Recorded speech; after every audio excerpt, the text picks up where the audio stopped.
So back.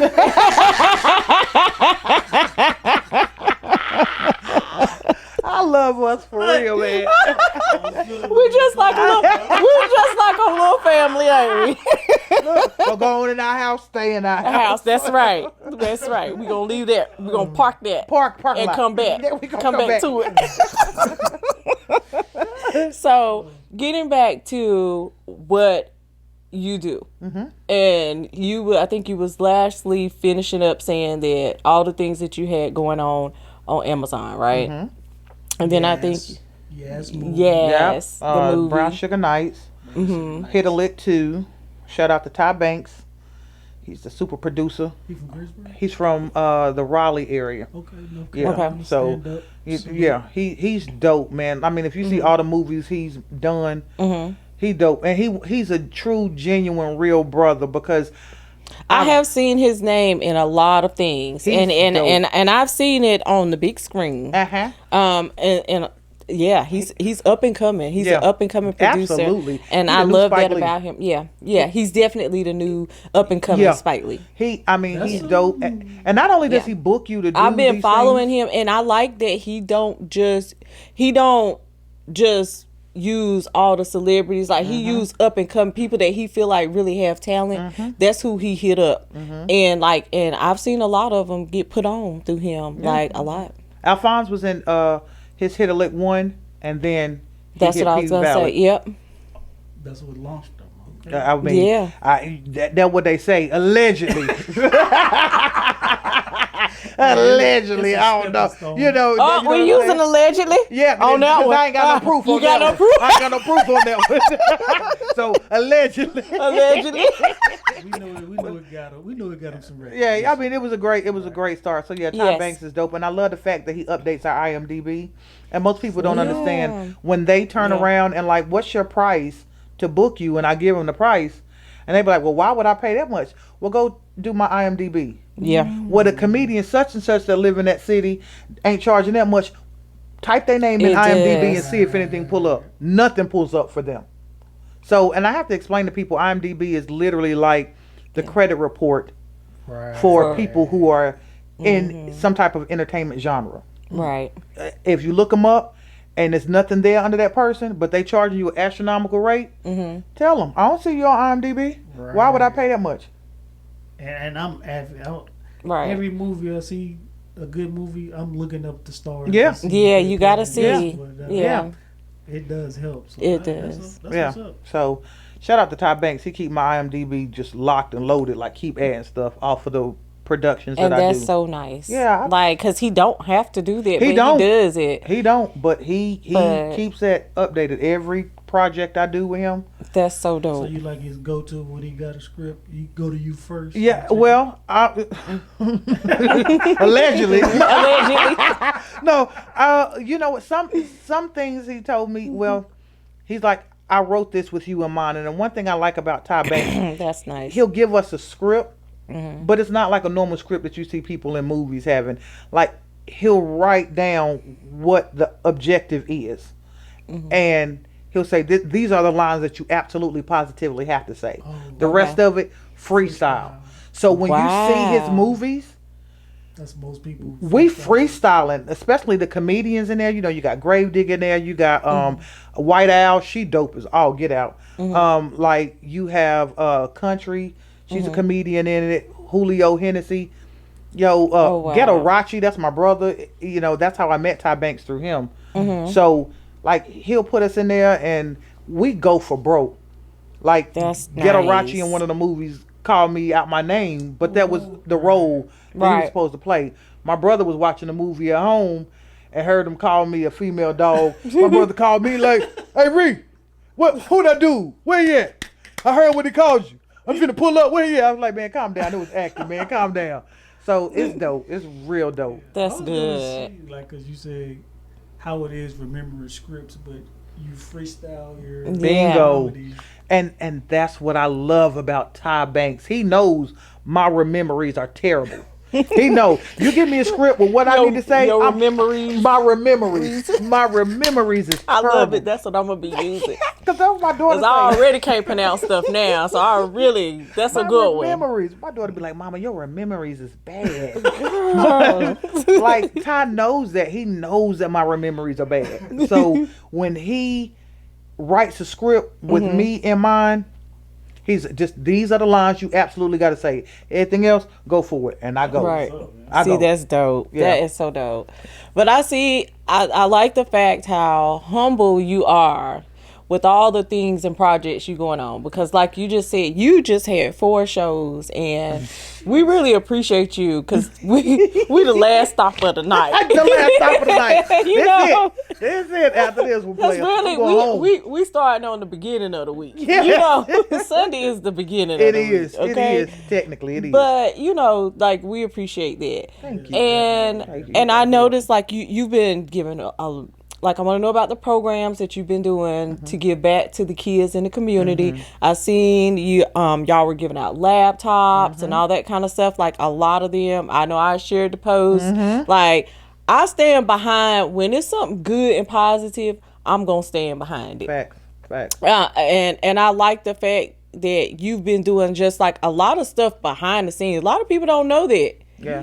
Like, she's been doing, but she's been ghost. She's been ghost on the book, but she's been doing a lot of charity work. Yeah. A lot of charity things. Yes. See, I be following. You think Yes. Yes. I see you. You got to get your homegirl like that. Yes. I unfriended you? Did we have... You know what? You're the second person in 2 days that has told me I unfriended them. And it may have been because I was younger and ignorant, and if we were having a debate about politics, something I'm passionate about. Yeah. And years ago, if I could not respect somebody else's decision, I would either lash out or just unfriend them. Now I learned to respect people's political beliefs and agree to disagree and carry on without, because that's just their political belief. Right, that don't make that person a bad. Right. So if I unfriended you, please send me a friend request. I'm not at 5,000. I done deleted a whole lot. I mean, I got like over 10,000 followers on Facebook and like 42,000 on Instagram. But I will absolutely make sure I accept that. My bad. You know I support it. You do. I'm sorry. He did. And look, girl, because he even came. Look, he said, I'm gonna go find me something. I got some new shoes. Sharrie coming. Look, I saw his outfit. He had on the back. Brand is dope right there. Yeah, he was. That's happy. your brand. That's fire. He was. I want a suit like that, please. Yeah, my boy Eton. Shout out. What? Shout out to Eton. Yes. Hey, look, I want a suit like that. I want one that's FUPA friendly. Oh, wow, I love FUPA friendly. Good. Then I need one. I ain't playing. Don't let me have to ask you again. Get him. That's how your mama say. Don't make me ask you again. Get him. Because we ain't got our t-shirts yet. Oh, well then look, sir, I'm gonna need mine before it gets He'll cool. make sure you get yours. Because you see, good. he came together today for you. Look, when I saw, I said, that's a dope name brand right there. I was like, that's a dope. When I saw him walking with it, I said, that logo is fire. You go ahead and get it to me. I'm going to put it up on my pages, my TikTok, Facebook, Instagram. Give me the link so people can buy and order them there. I know. Or contact information. Say less. FUPA friendly, please. Okay. Look. There you go. And tell them what colors you want too. Oh, they got colors? Yeah. Let me think of what my sneakers be looking like. Man, I got all types of crazy sneakers, and See, I'm a sneakerhead. Like my husband got me into this whole line sneaker them stuff. up, girl. See, Get you some colors. That's how you know when people got money. Yep. Rich people.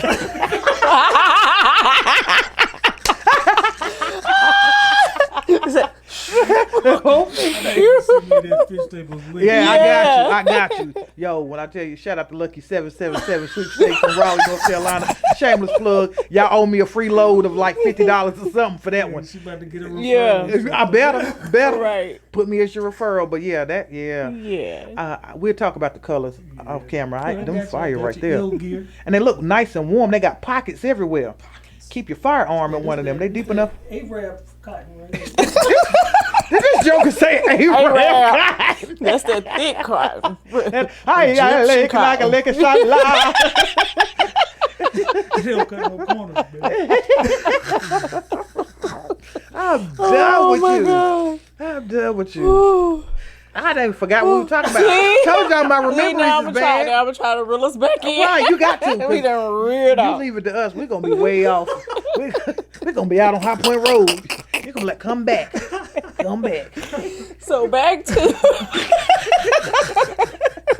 Y'all just would have had to hear the conversation Yeah, before. y'all missed it. Yeah, you missed it. But getting back to all the charity things Yes. that you've been into and all the programs that you support and things like that, So tell us. my company usually goes out and feeds the homeless once a month. So What's the name of your company? Gap Tooth Smile Entertainment. Gap Tooth Smile Entertainment. I see it. I'm gonna let you know I got a weakness for women with gap. Really?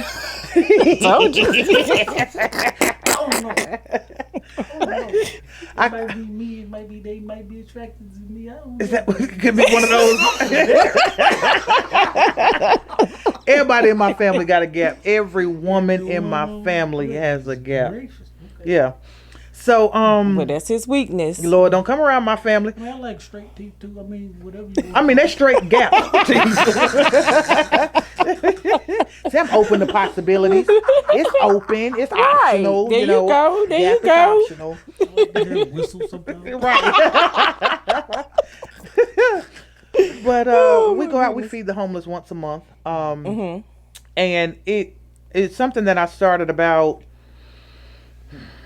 maybe about 10 years ago. And when we first got out there on the streets of Greensboro, I started to see, it blew my mind that there were women with children that were homeless. I never thought of it. I just thought it was like men. And I was oblivious to that. So I started to alter the bags that we give out, you know, to be able to hold sanitary napkins for these women. Of course, the men get the things that they need: shaving cream, shavers, you know, make sure we give them food, socks, blankets.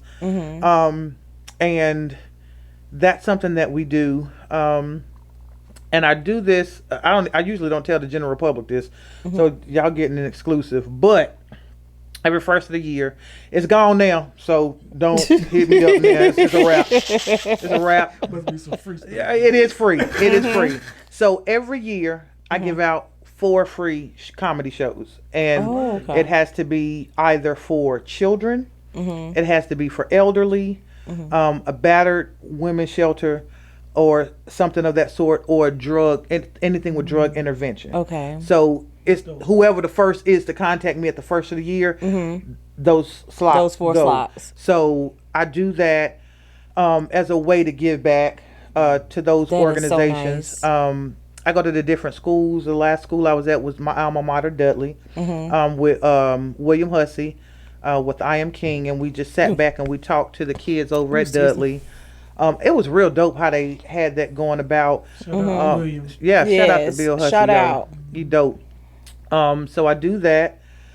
And everything else, it ain't even an organization attached to it. Like, if I see somebody or God lays it in my spirit that this person needs, even if they have too much pride to say, I ain't got nothing to eat, or I ain't got no gas in my car, Lord, how I'm going to pay this bill, you know, if it's put in my heart to just slide somebody some money and bounce off, I do it. I don't expect you to make a Facebook post about me. I don't expect you to tell I do nobody. that a lot. Yeah. I do it a lot. Yeah. I can't stand people that do I've stuff helped. for people I've to seen show people like go through or be sick or have a sick family. Like I've donated like anonymously, give them Cash App, and I never speak about it again. Like some things you just don't have to broadcast. Like I see a lot of people do a lot of things for show. That pissed me off. But I feel like when you're doing it from your heart, you don't. Don't need to. I mean, I get it. And some people, they do it, I guess, to bring attention to maybe the unfortunate so that they can give too. But everybody got their motives. Yeah. But then that's the difference between bringing attention to a cause or something like that, or, you know, wanting the attention to yourself. Because I've given to people and ain't said nothing. And then the person to go and make a Facebook page and then tag me. And you can't do nothing about that. Yeah. You didn't hear it from me. That's it. You know, and that's, my mama always told me, if you're going to give somebody something, you don't ever speak on it. Yep. Ever. That's me. That's from the heart. That's the way I am. When you got to speak on it, you ain't mean it. Right. That's nobody these days. That part, because everybody want to, cut the camera on, get this homeless man a sandwich. Yes. I know I just bit it one time, but it's still a good sandwich. Yeah. Here, take the sandwich. Like, man, come on, man. Yeah. Cut that out. If it were you, if you fell on hard times, do you really want somebody to put a camera in your face? And we all have been there. Oh, man, listen. Baby, I know hard times. I do too. I've had them.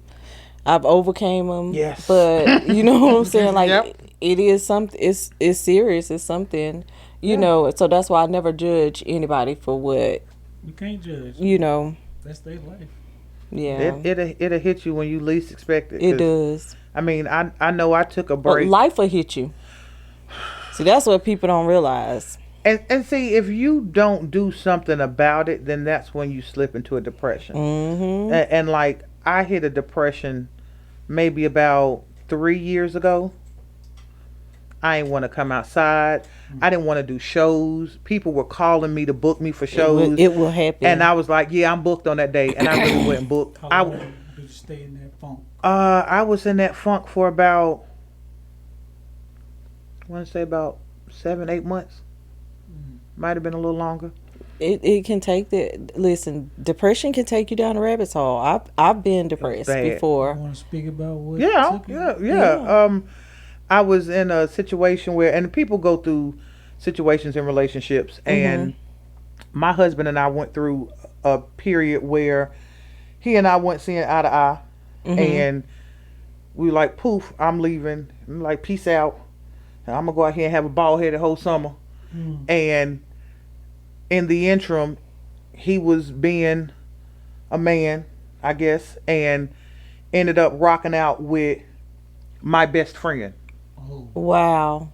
She was my best friend, like for over 10 years, best friend. The godmother to my baby boy. Wow. What? And, you know, it was a situation. It came at the worst time of my life. That part. It came at the worst time of my life because I was battling cancer. Your best friend? My best friend. She was. She was my very best friend. Not this is just a homegirl I'm cool with. Nah, she was my best friend. I can't lie. I want to be nosy. Will you tell me after the show? Yeah, I'll tell you after. Who she is. Yeah, I would show you her Facebook page, but I think she blocked me, which is okay with me. Listen, out of sight, out of mind. She ain't in your. No, she wouldn't be in your friend group now. No, heck no. Okay, I haven't. Okay. No. Okay. You and your husband still together? Yeah, we're still together. And see, that's the thing. Because that's kind of hard. Because people gonna look and say, if you take your husband back, why you ain't back friends with the best friend? And this is why. When it went down, technically we weren't together, but we're still married, right? Right. Y'all and if just kind of separate. Y'all was going through a bump in the road. Right. Yeah, okay. And if you gonna rock out, cool, whatever. If I did it, I did it. I didn't say I did it. But pick somebody else out here. All these vaginas out here, all these dinglings out here, you gonna want y'all too. But the respect of it is, like it came at the worst time in my life because I was battling cancer. That's so terrible. Oh my gosh. Yeah, I'm a cancer survivor, baby. Yes. Cancer, depression, all of this. Big ups to you. Thank you. Damn. So I actually was supposed to go into surgery September 13th. And I did all my pre-surgery screening like the day before, and then I'm getting up ready to go to surgery the next morning, and I get a call from the hospital like 3:00 in the morning, like, don't come in. I was like, bullshit, I'm already getting dressed, I'm on my way. Right. Why can't I? They said, yeah, you tested positive for COVID. I was like, bro, you can just duct tape my lips while I'm unconscious. I ain't gonna breathe out and hurt y'all. Like, they were like, nah, 14 days. Wow. Yeah. So the day I was supposed to go in, into that hospital, my manager actually died in that hospital of cancer. So Tennille Faust, you know, shout out to Tennille. Shout out to Tennille. I love you. When I tell you, I love Tennille to death. Like, I do readings on some of her people. Like, she has come to me on several occasions to give them messages. Like, Tennille is a dope soul, okay? Like, she definitely was an earth angel. Yes, God, yes. So I was sick when I, you know, number one, I can't have my surgery that day, and I got COVID, so now I'm in the house quarantine, and then I get the call that she passed away, so I was just tore up from that. But then I had the surgery 2 weeks later. Was it at that same hospital? Same hospital. Okay, right. okay. So had the surgery then, but then my husband reached out to me because Hurricane Ian came, tore the back fence down out in the backyard. I didn't know. I'm in the house recouping. Right. I'm like a day or two off of surgery. And so the neighbor notified him that the fence was down. So he sent the fence guy to come look at it, get it back up, even though he wasn't in the home. So I said, let me call him and say thank you. You know, we talk like normal people do. And I then mean, he was you like, still husband and wife. that part. And he's just like, you know, everything, asking about the surgery, and I'm like, you know, it is what it is. I just had it 2 days ago. He was like, I don't want you to be there by yourself. I want to at least come help take care of you, Right? because I know you're too proud to ask somebody to help. And he was like, but before I come, there is something I need to tell you. Wow. Oh. And I said, okay, well, what is it? He said, you know, I slept with one time. Yeah, absolutely once. From my understanding, well, I was gonna say, as far as you know, the story that allegedly, the story allegedly. Okay, allegedly. Okay, we go allegedly. Okay. But you know, and even down to that, I'm like this. If you I mean, told at me the that end of much, the day, why would you even lie about anything else? Well, you know, sometimes they don't want to elaborate. They sometimes they try to spare our feelings because they already know what the him telling you was that's major. the biggest deal right there. That was so major to me because before we even decided on you coming back home, right, and you knew telling me that could jeopardize you being back home with your family, right, you still said, I'm gonna go ahead and get this off my chest. Well, that's real big of him because a lot of men don't really like to acknowledge that. They like to leave that part out. First of all, it's like, you ain't do it right. Well, first of all, it didn't happen the way you think it happened. So then all of that happened, and I'm just like, okay. Dang. But we still worked through it. We did counseling or whatever. But even after counseling, that's good because I'm pro black love. If you can make it, I'm all for it. Black love aside, the friend. Oh yeah. So with that, he and I had a discussion about it. And he was just like, listen, you know, I was mid-stride, 3 pumps in, and the protection broke. The minute it broke, that's when I realized, oh my God, I just effed up. He was like, so I just pulled out, regrouped, you know, like, yeah, I can't even finish this. And since then, I have not even spoken to her. Like, I literally have her blocked because she knows that you can see the messages through the cell phone. So she messages me on Instagram. He was like, I have her blocked there. See, look, and pulls out his phone to show me. And, you know, she sent a message like, said something to the fact of, so we just not talking or nothing like that, which validated what he said. I haven't talked to her since. But so I gotta ask this question. When he told you, did you confront her? For what? See, that's the problem with a lot of times when. Well, but what I'm asking, like. Yeah, not a negative. Not in a negative way, but like not even a conversation was had about this. No, because at that time I wasn't in the right physical capacity. I literally just had surgery. Okay. I wasn't in the physical capacity to even be able to have that conversation. I get it. So I'm like, let me take care of this. You had to deal with first. what you had to deal with. Then when the time is right, I can handle that. Okay. So he showed me the messages on Instagram, but she was just like, oh, so we just not talking? And then it showed right up under that, it said, you must unblock this person to respond. So he had blocked her. So I was like, cool, we just go on with life. Hold on. You saying that she messaged your husband? And was just like, so we just not talking? It's like that? I thought she sent that to you. Nah, I'd have been in the car, stitches and all, leaking and everything. You see, I'm just still here. Yeah, like, no, she messaged him. Deer in here. Not like, me. Did she know he had told you all? No, I don't think she knew. Did he ever tell her that he told you? Oh, I'll tell you how she found out. So he had her blocked after she sent that message.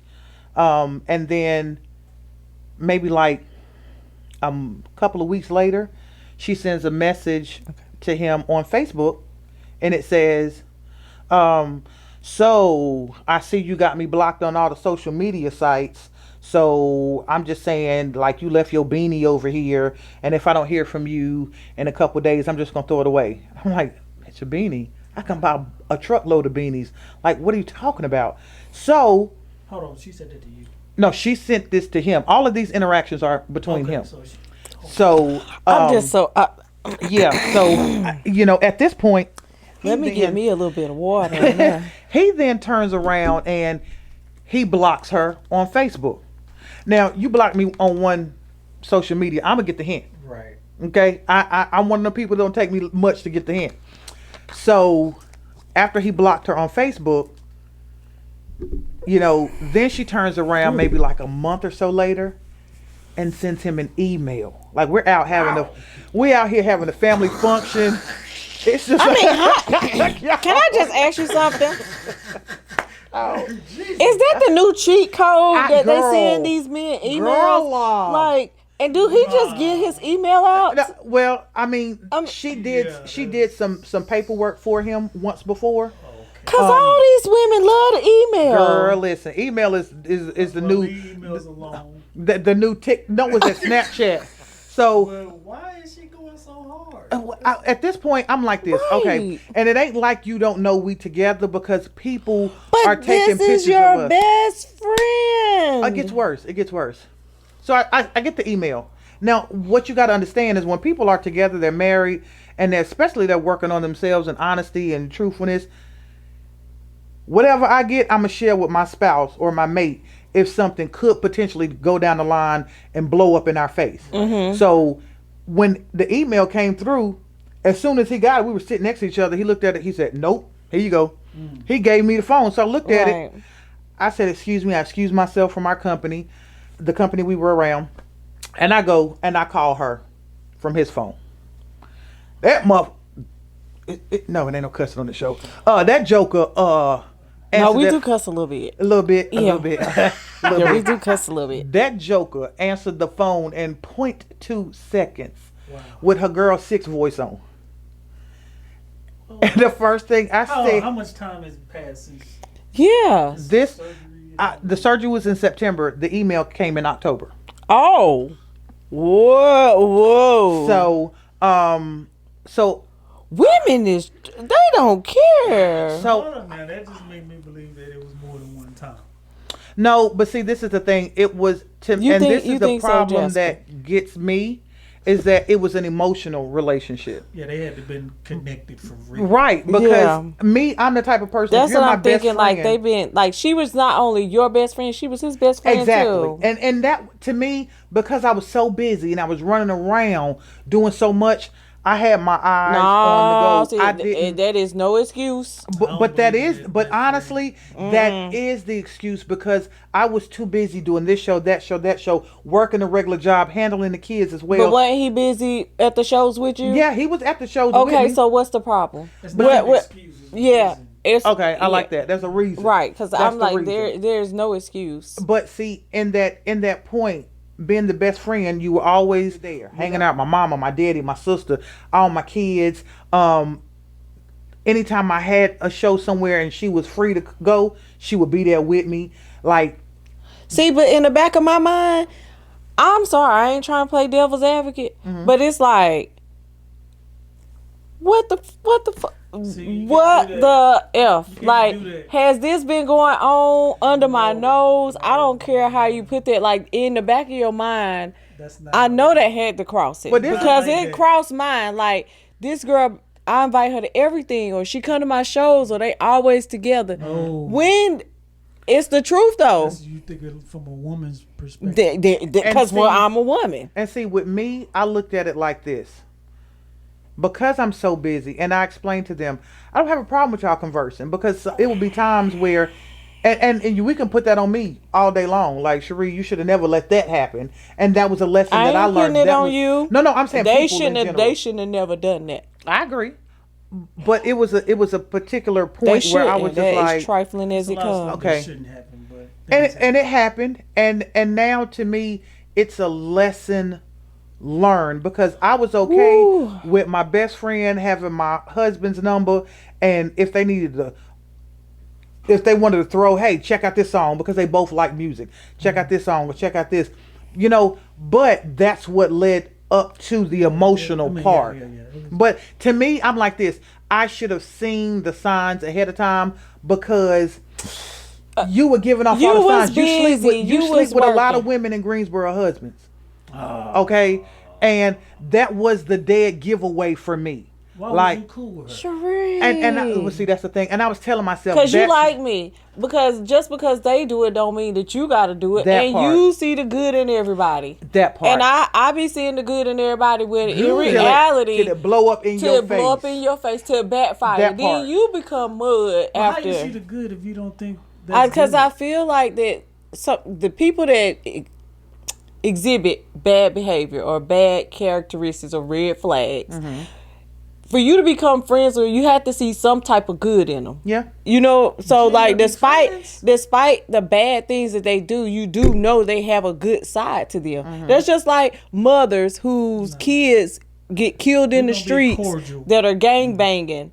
At home, they're the mother to this loving child that is adoring and everything else. But when he in the street, he might be Willie Goo Goo. You know what I'm saying? Best friend. We could be but the mother don't see who that person is. So you get what I'm saying? So you can't really. But see, at the end of the day, we try to see the good in people, but like that's their business. I don't think she'll do that to me, but then you gotta look. Anytime when you say I don't think she'll do it to me, she will do it to you. And I learned that. I learned it too. Will. But now at the end of the day, with this one, it went to a point where when I called her and she answered, the first thing out of my mouth was, bloop, if you call my husband one more time, and then she hung up. So I went and replied to the email. Listen, I already knew that he smashed. I already know what popped, how he left. I already know about your graveyard pussy. Okay? And why so many people running through it. You got to be oblivious. Yeah, that's graveyard pussy. It's all dead. Like, look, because we want to know. Oh, y'all gonna know the name when we get off of here. Y'all can look her up, because I'm sure I'm blocked. But I let her know. Like, do your own investigation. You need to see for yourself. From what I let you smear her strap up, player, strap up. You gotta see that for rod yourself. might got some loose screws or something on it. But I was just like, at this point, I already know about it. Yeah. Quit contacting my husband. If you do, then I'm going to sue you for alienation of affection. But it ain't like you got anything to offer, not even that trash pussy in between your legs. So, have you heard this from more than one person? Heard what? Trash. This. Yeah, I've heard it's a starfish. Okay, I don't know what that is. Starfish, they just lay there. Yeah, no throwback action, just starfish. But anyway, so that was the email I sent, and I left it alone. And then I'm still sick. Y'all stuck on the starfish. Were you hurt though? Yeah. That she sent the email? No, about the situation. No, at this point I'm starting to get irritated because I've yet to contact you at all to let you know I know. But no. About when you found out. Yeah, heck yeah. Okay. Heck yeah. When I found out, I had to hang. When he told me, I said, look, let me call you back. I promise I'm going to call you back. I promise this time I'm going to call you back. Hung up. I called my daddy. Hey, pastor. I got a question. Your dad is a pastor? My daddy a pastor. Pastor. Yeah, you needed his advice. For sure. I got a question. got a question. This is what Him, happened. Jesus, God, everybody. So I explained that to my daddy, and my dad said, "Listen, baby." He said, "I'm so sorry that happened to you."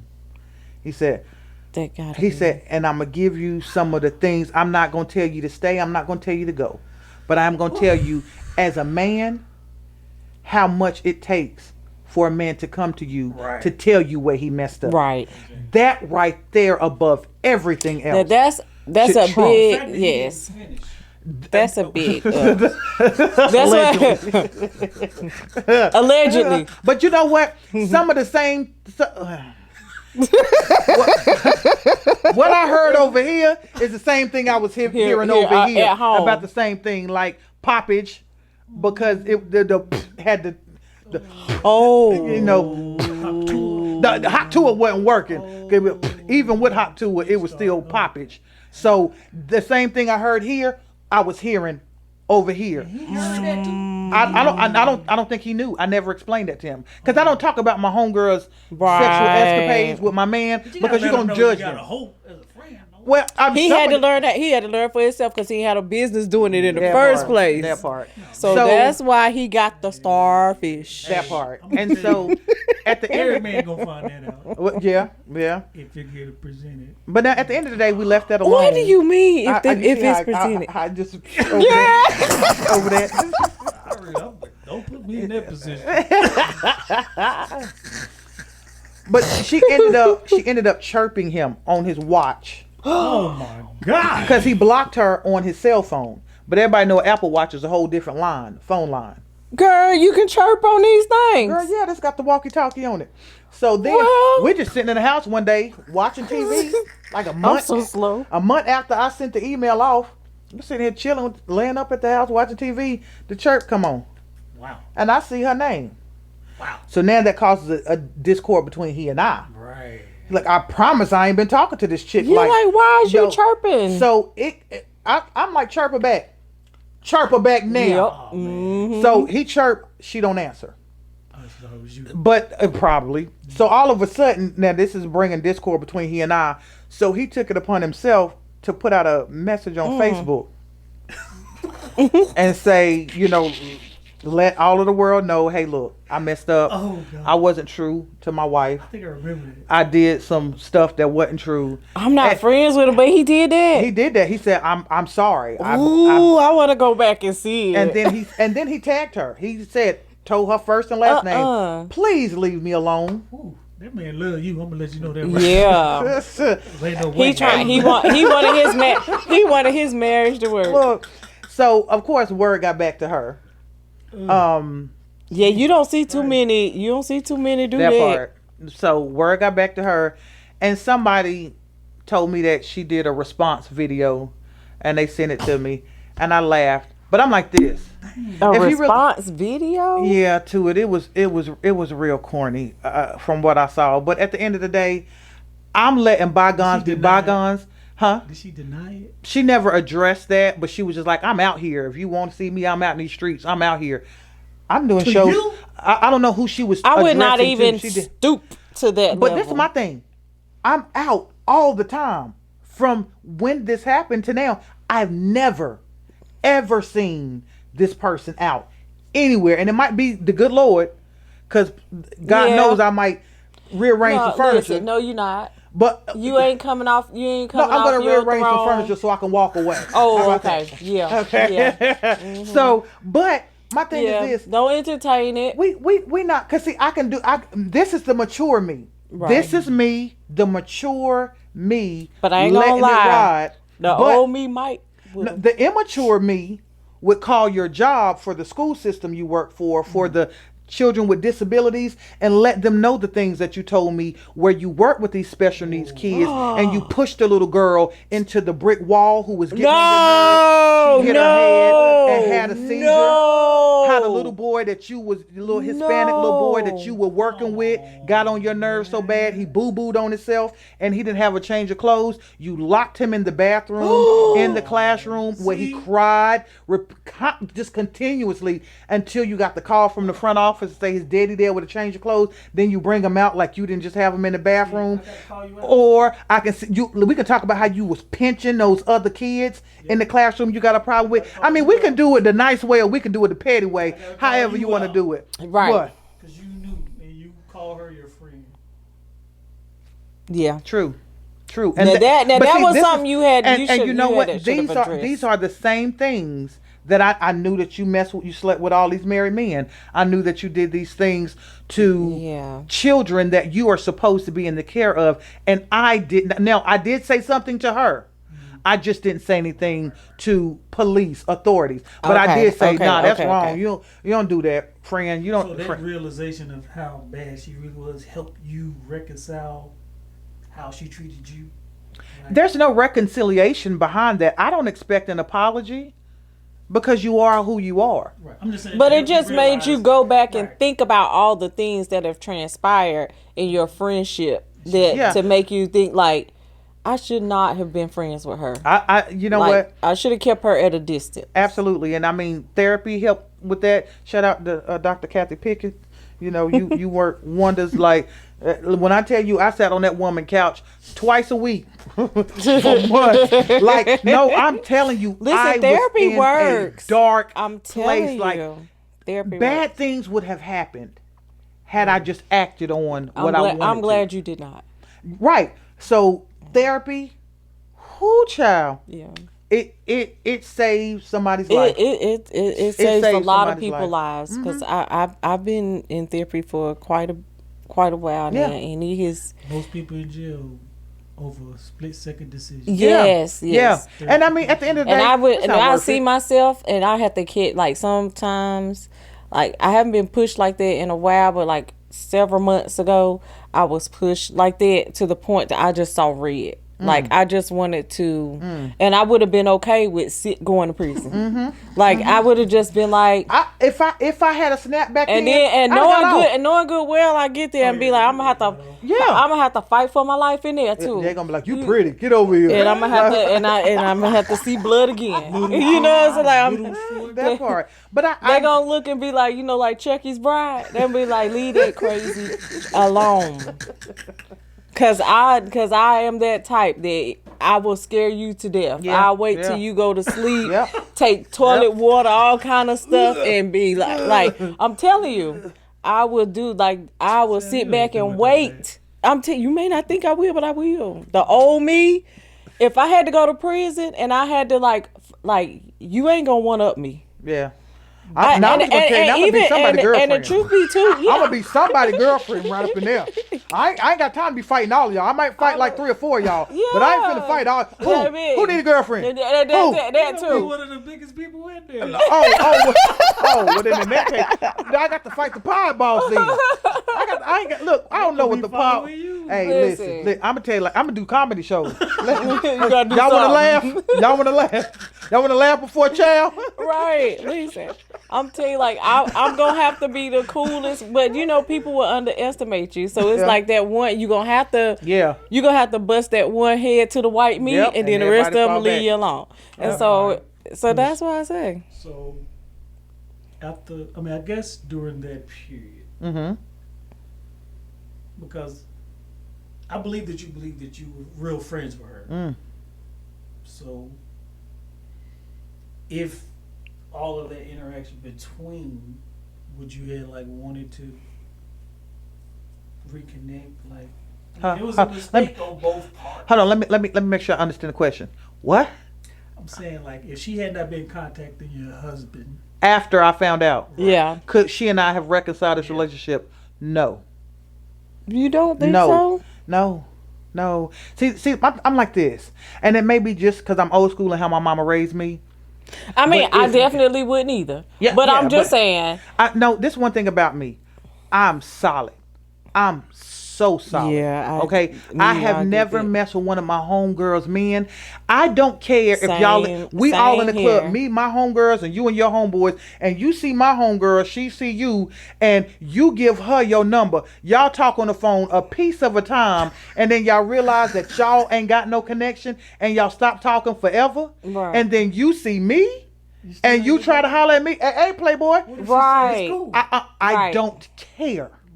But see, Because if it was cool, I would have been your first choice. there you go. See, that's what I be thinking too. Yeah. I be thinking that too. That ain't how had- we choose every time. But You now saw I've something had that a you couple thought of was- friends that sleep behind me for sure. Baby, I got a couple Like- of them. I got a couple of them. Yeah. First of all, I guess, again, for me, For me, the way I was I brought, just don't sleep. I don't want nothing I that my don't friends mess that with been with. nothing. And get this, when I'm on social, especially on don't social want media, nothing. if one of my homegirls, they dudes or a dude that used to That's mess why with, I understand why inbox y'all me, guys like guess it, what? like to do stuff like I that. immediately say, I got somebody in my phone right now that I promise you, Yeah. when he used to mess with my homegirl, soon as that joker sent me a message on some what up, I immediately checked that.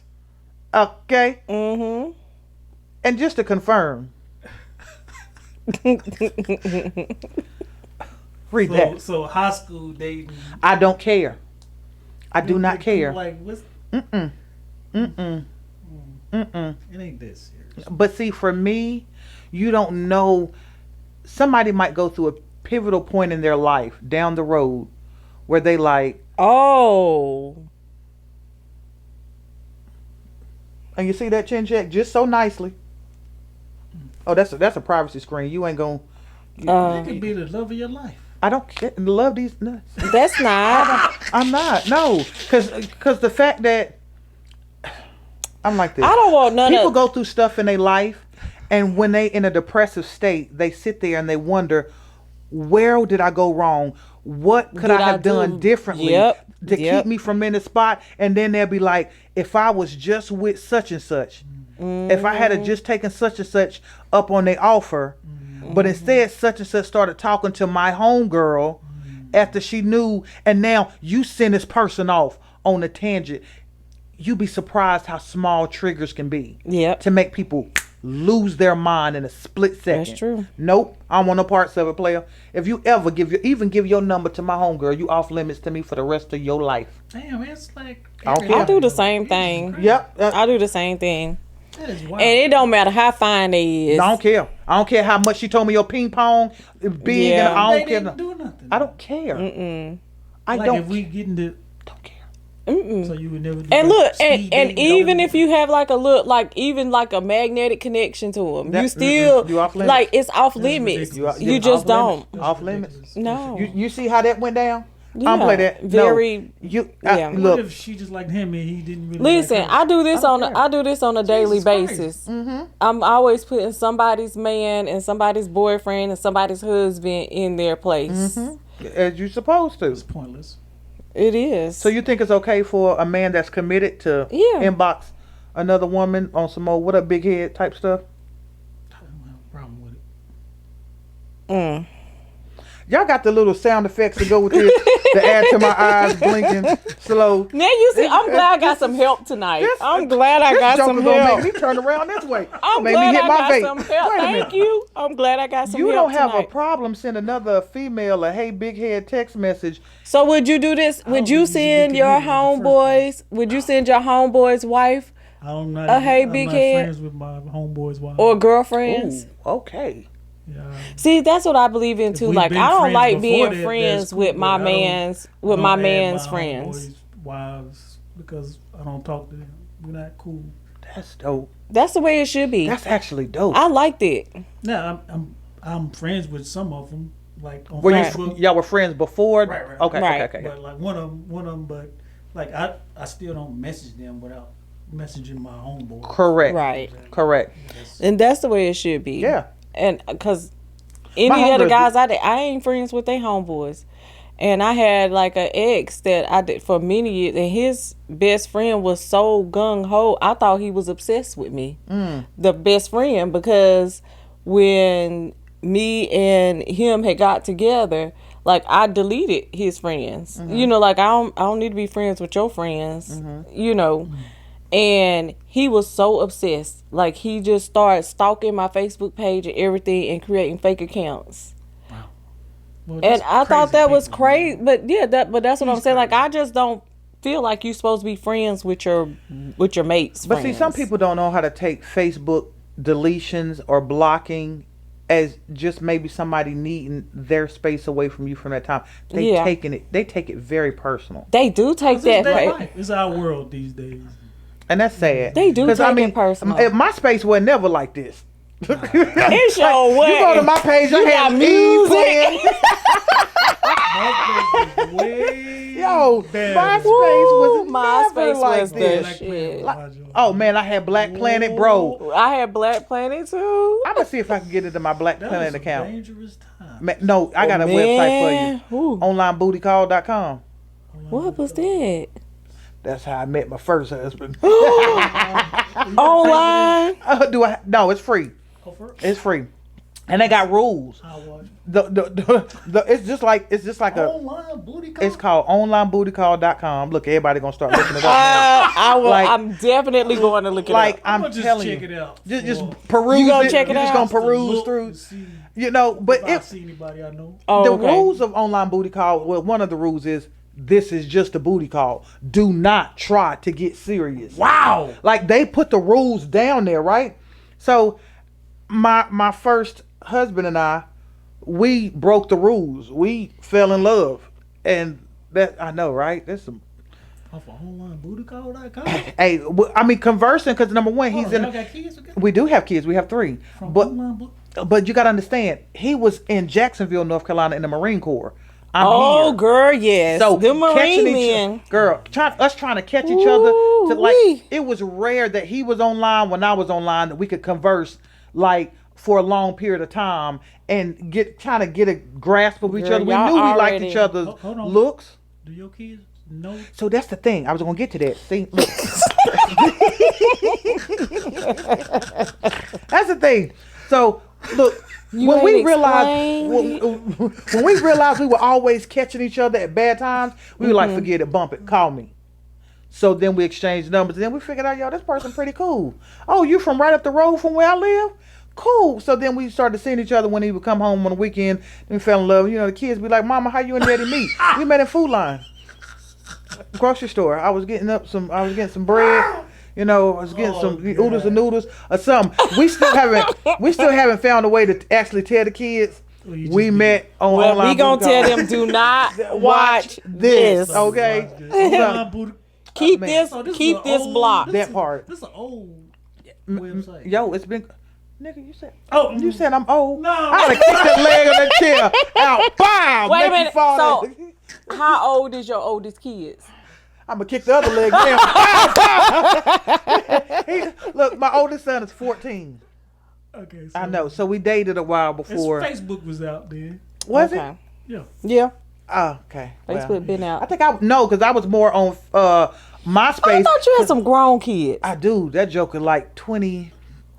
His birthday was. Okay, we're not gonna talk about it because we do have 20-somethings. Because I be forgetting. Like, my memory's so bad, I don't remember how old my son is. I can tell you what year he was born in, and then you tell me how old he is. He was born in 99. Oh, he's 25 because my son is 25 too. Okay, so I got a 25-year-old. Whoop, whoop. Okay. Like his birthday was like last week. I got one too. That's my oldest, 25. And then, then I have my 25-year-old. I had him, actually went into labor with him during my high school graduation. Oh, no, not this one. So you believe in online dating? I don't believe in dating, period. Online fucking. Oh, what? So you just into this like hit it and split it type of situation? Nah, I ain't saying that, but I do. I'm not saying I don't, but I'm just saying. Tell her what you're into. What are you into? He has. It ain't no thing. Okay, then what is it? He's into the poly life. I don't even. He has multiple wives. Okay. Multiple women. Did they know about each other? They know. No. I have multiple. They know that he's single. But they don't know about each other, so I'm not see? single when I'm with them. Okay, that was going to be one of my questions. Yeah. And then safety-wise, are you safe? Okay. I don't want to just be out home.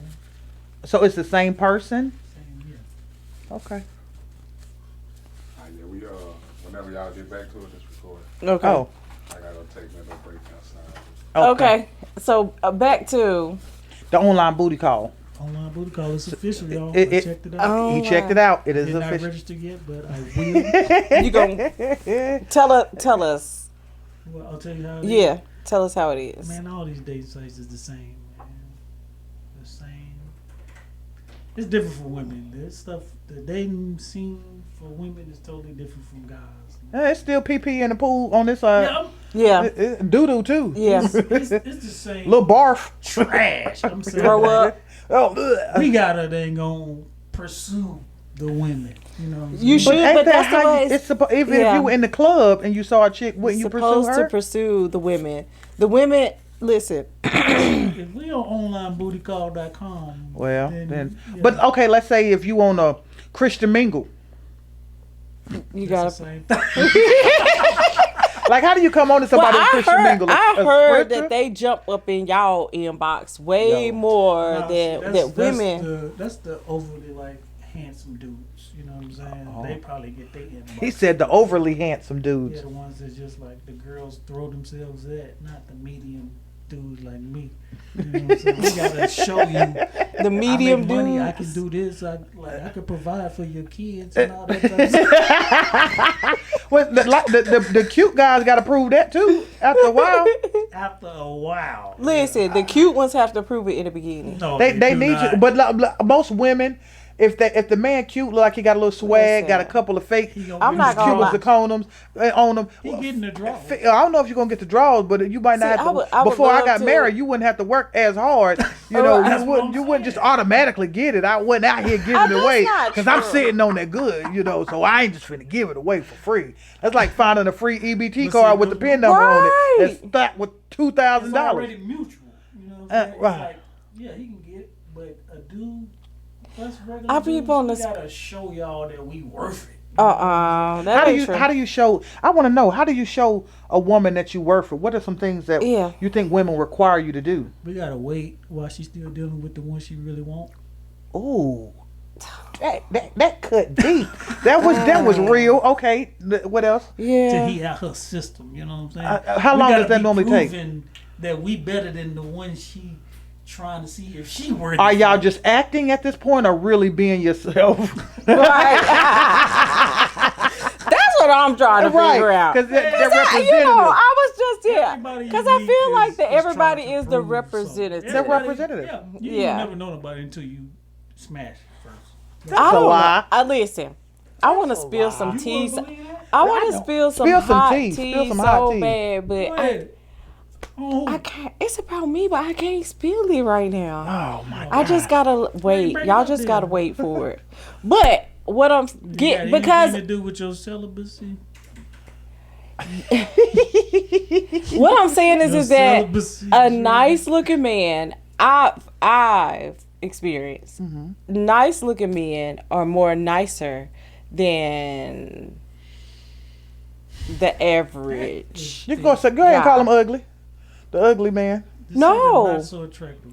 Yeah. No, You I'm wouldn't just look saying- twice at man. Yeah, like okay, I'll tell you for instance, like I'd be attracted to like a regular guy. That would be my What is that? would be my natural attraction. What is that? It's just just a regular old guy, What like is a that? regular working class guy. But I can say that men with money be more attracted to me than I be attracted to them. Okay, like I have to give you the tea after the show. Okay.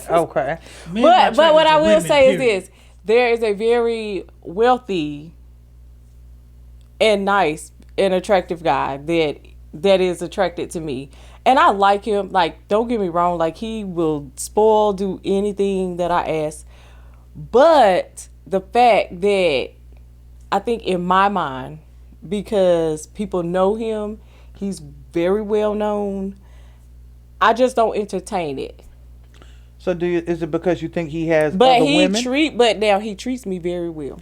So why don't you entertain? Do you think it's because he has other women stashed somewhere? He definitely the status that he Of course he has. does.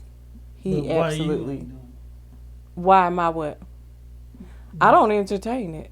Like, I just, like, we friends. Like, I like him as a friend, but he would absolutely Are want you more. okay. Is he I'm physically celibate. attractive? Yes. He is physically attractive. He's financially attractive. He is very financially attractive. And if you were not practicing celibacy, would he be someone that you don't mind being physically attracted to or intimate with?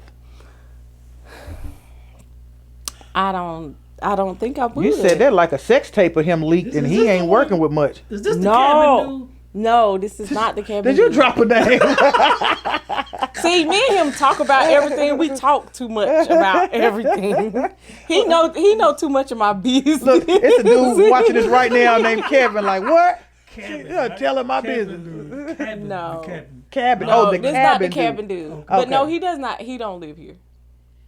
But it is. But like if I say, like, if I need a break, if I want to just fly out to wherever he's so at. Texas. No, it's not. He's not in Texas. See how many we at? You ain't him yet? He narrowing it down. He's trying to figure it out. But this one I ain't never told him about. But yeah, but he, like, anywhere he's at, he'll fly me to wherever he's at.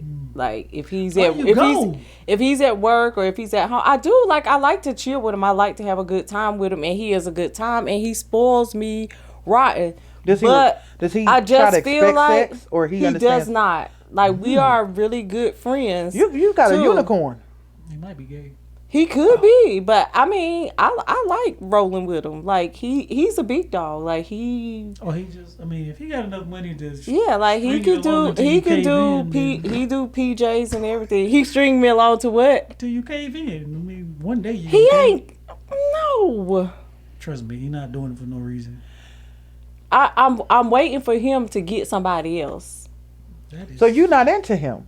It's not that. It's just that he, like, I don't like being in the shadow of somebody else.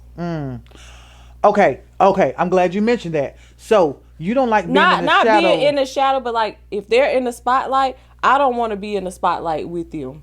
So you want to be in the shadow? No, I mean, I just don't want to be like, I want to be low key and out of the way. You know how some men are like LeBron and his wife. Yes, okay. That's the way. That's what I would like to be, and like he would like to parade you around. Yes, like he wants me to is... go to like anything that they got. Like he pays for like my like if I go to his house, like I have a closet full. Like I have name brand clothes there, and I leave it there. Like I don't want no parts of it. This is crazy. But now this is the gag. How would you even if what you desired was able to be achieved? Now that I'm more open minded to love and things like that, I'm considering it, but it's just that lavish lifestyle is just, it's a lot. What? It is a lot. She must be current on her Duke Power bill. She's like, it's a lot. Lavish lifestyle. You don't want the what? No, I mean, I want it, but I want it low key. But you just realized you just described the perfect guy. He is. And then said that but I don't want it. Like, no, it's not that. It's just sometimes, like, I feel like it's too good to be true, but I feel like it's my time to receive that type of love. So I'm just like on the fence about it. So that's why I haven't brought it right. That's why I haven't brought it up. Have you addressed that with him? Yeah, he makes me feel very comfortable with it. Like he said, like he's willing to wait to whenever. Like he got other girls. I think he does because he has money. Like he has money. See, and that's what scares me. Like, okay, if we go there or we like, he wants to be serious, and he wants me to move with him, and he lives in another state. You'll be one of them. You'll be one of them. But I don't want to be kept and then be cheated on too. You ain't gonna be cheated on. You gonna be one of the ones he cheating with. Cheating with? He already got some. You ain't giving him none. What you think? But I'm not. See? This joker right here. This joker right here. See, now you see he make it hard. So see, you see how he just changed my mind to back to where I'm at. And when I watch y'all podcast, I be like, he can't be that he ain't really like that. I'm sitting here like this joker really is all of that I've been seeing. Right now you see how podcast. he just spent it, right? Yeah. Like first you asked me why, and I'm telling you, like he really like. Am I lying? Do you think I'm lying? Nah. Exactly. That's what I'm saying. So then why would I entertain it? But you got to keep in mind when he knows that you're the one for him. he can cut it off at any That's what point he in time. said. He was like, He can when cut it off. I am ready to be serious He will or cut take everything him off. serious, then he will cut everything And off. I mean, I think that's the part that people Oh. miss about dating. When you date somebody, you're dating. You should not be confined to one person dating. You're free to date Yeah, y'all multiple too people. serious. But how long y'all been knowing each other? Almost a year now. A year. Mm-hmm. So you, Almost. Technically, you making him wait a year. No, I'm not technically making him Yeah, wait a you are. year. Tell me what you're doing. No, I'm not. Okay. Well, then you must have smashed already. We have smashed Okay, already. well, that's different. But he's still waiting a year. I mean, He's we're not waiting a waiting, year, no. but he's waiting his No, time. y'all just ain't doing it in a year. We ain't doing it. Right. Like, I believe him. You believe what? I believe she ain't doing him. I ain't doing them. Oh, she probably not, but he is. He doing what? Whatever you want to do. He can do that. Right. I get, like, he has that option to do that. Right. And he's not gonna stop. Why would he? So you don't think if I decide that I want to commit that he wouldn't stop? No, I really don't believe that. See what I'm saying? Wow. See, he trying to deter me from love. Yeah, I think See? if this guy is willing to wait for you to be ready, Right. as a woman, I would believe that he already has a plan B, C, D, E, all the way up to the characters. We passed the alphabet. We characters because financially, he that joker that got it. He do got So it. Broke female niggas see. got it. Broke niggas got backup plans. Now that's true. That's the thing. And see, that's what I be thinking in my mind, like, cause he got money. So why Females wouldn't gonna he throw have theyself. women? Yes, So, but why does it matter? That's what I'm saying. it matters to me because I don't want my man to be cheating. Like I said, Then stand up and take your man. I mean, he might be faithful. It's highly unlikely, but What makes you think? What are some things that Thank make you He think a think man that is? don't know man can't be faithful. they can if they want to.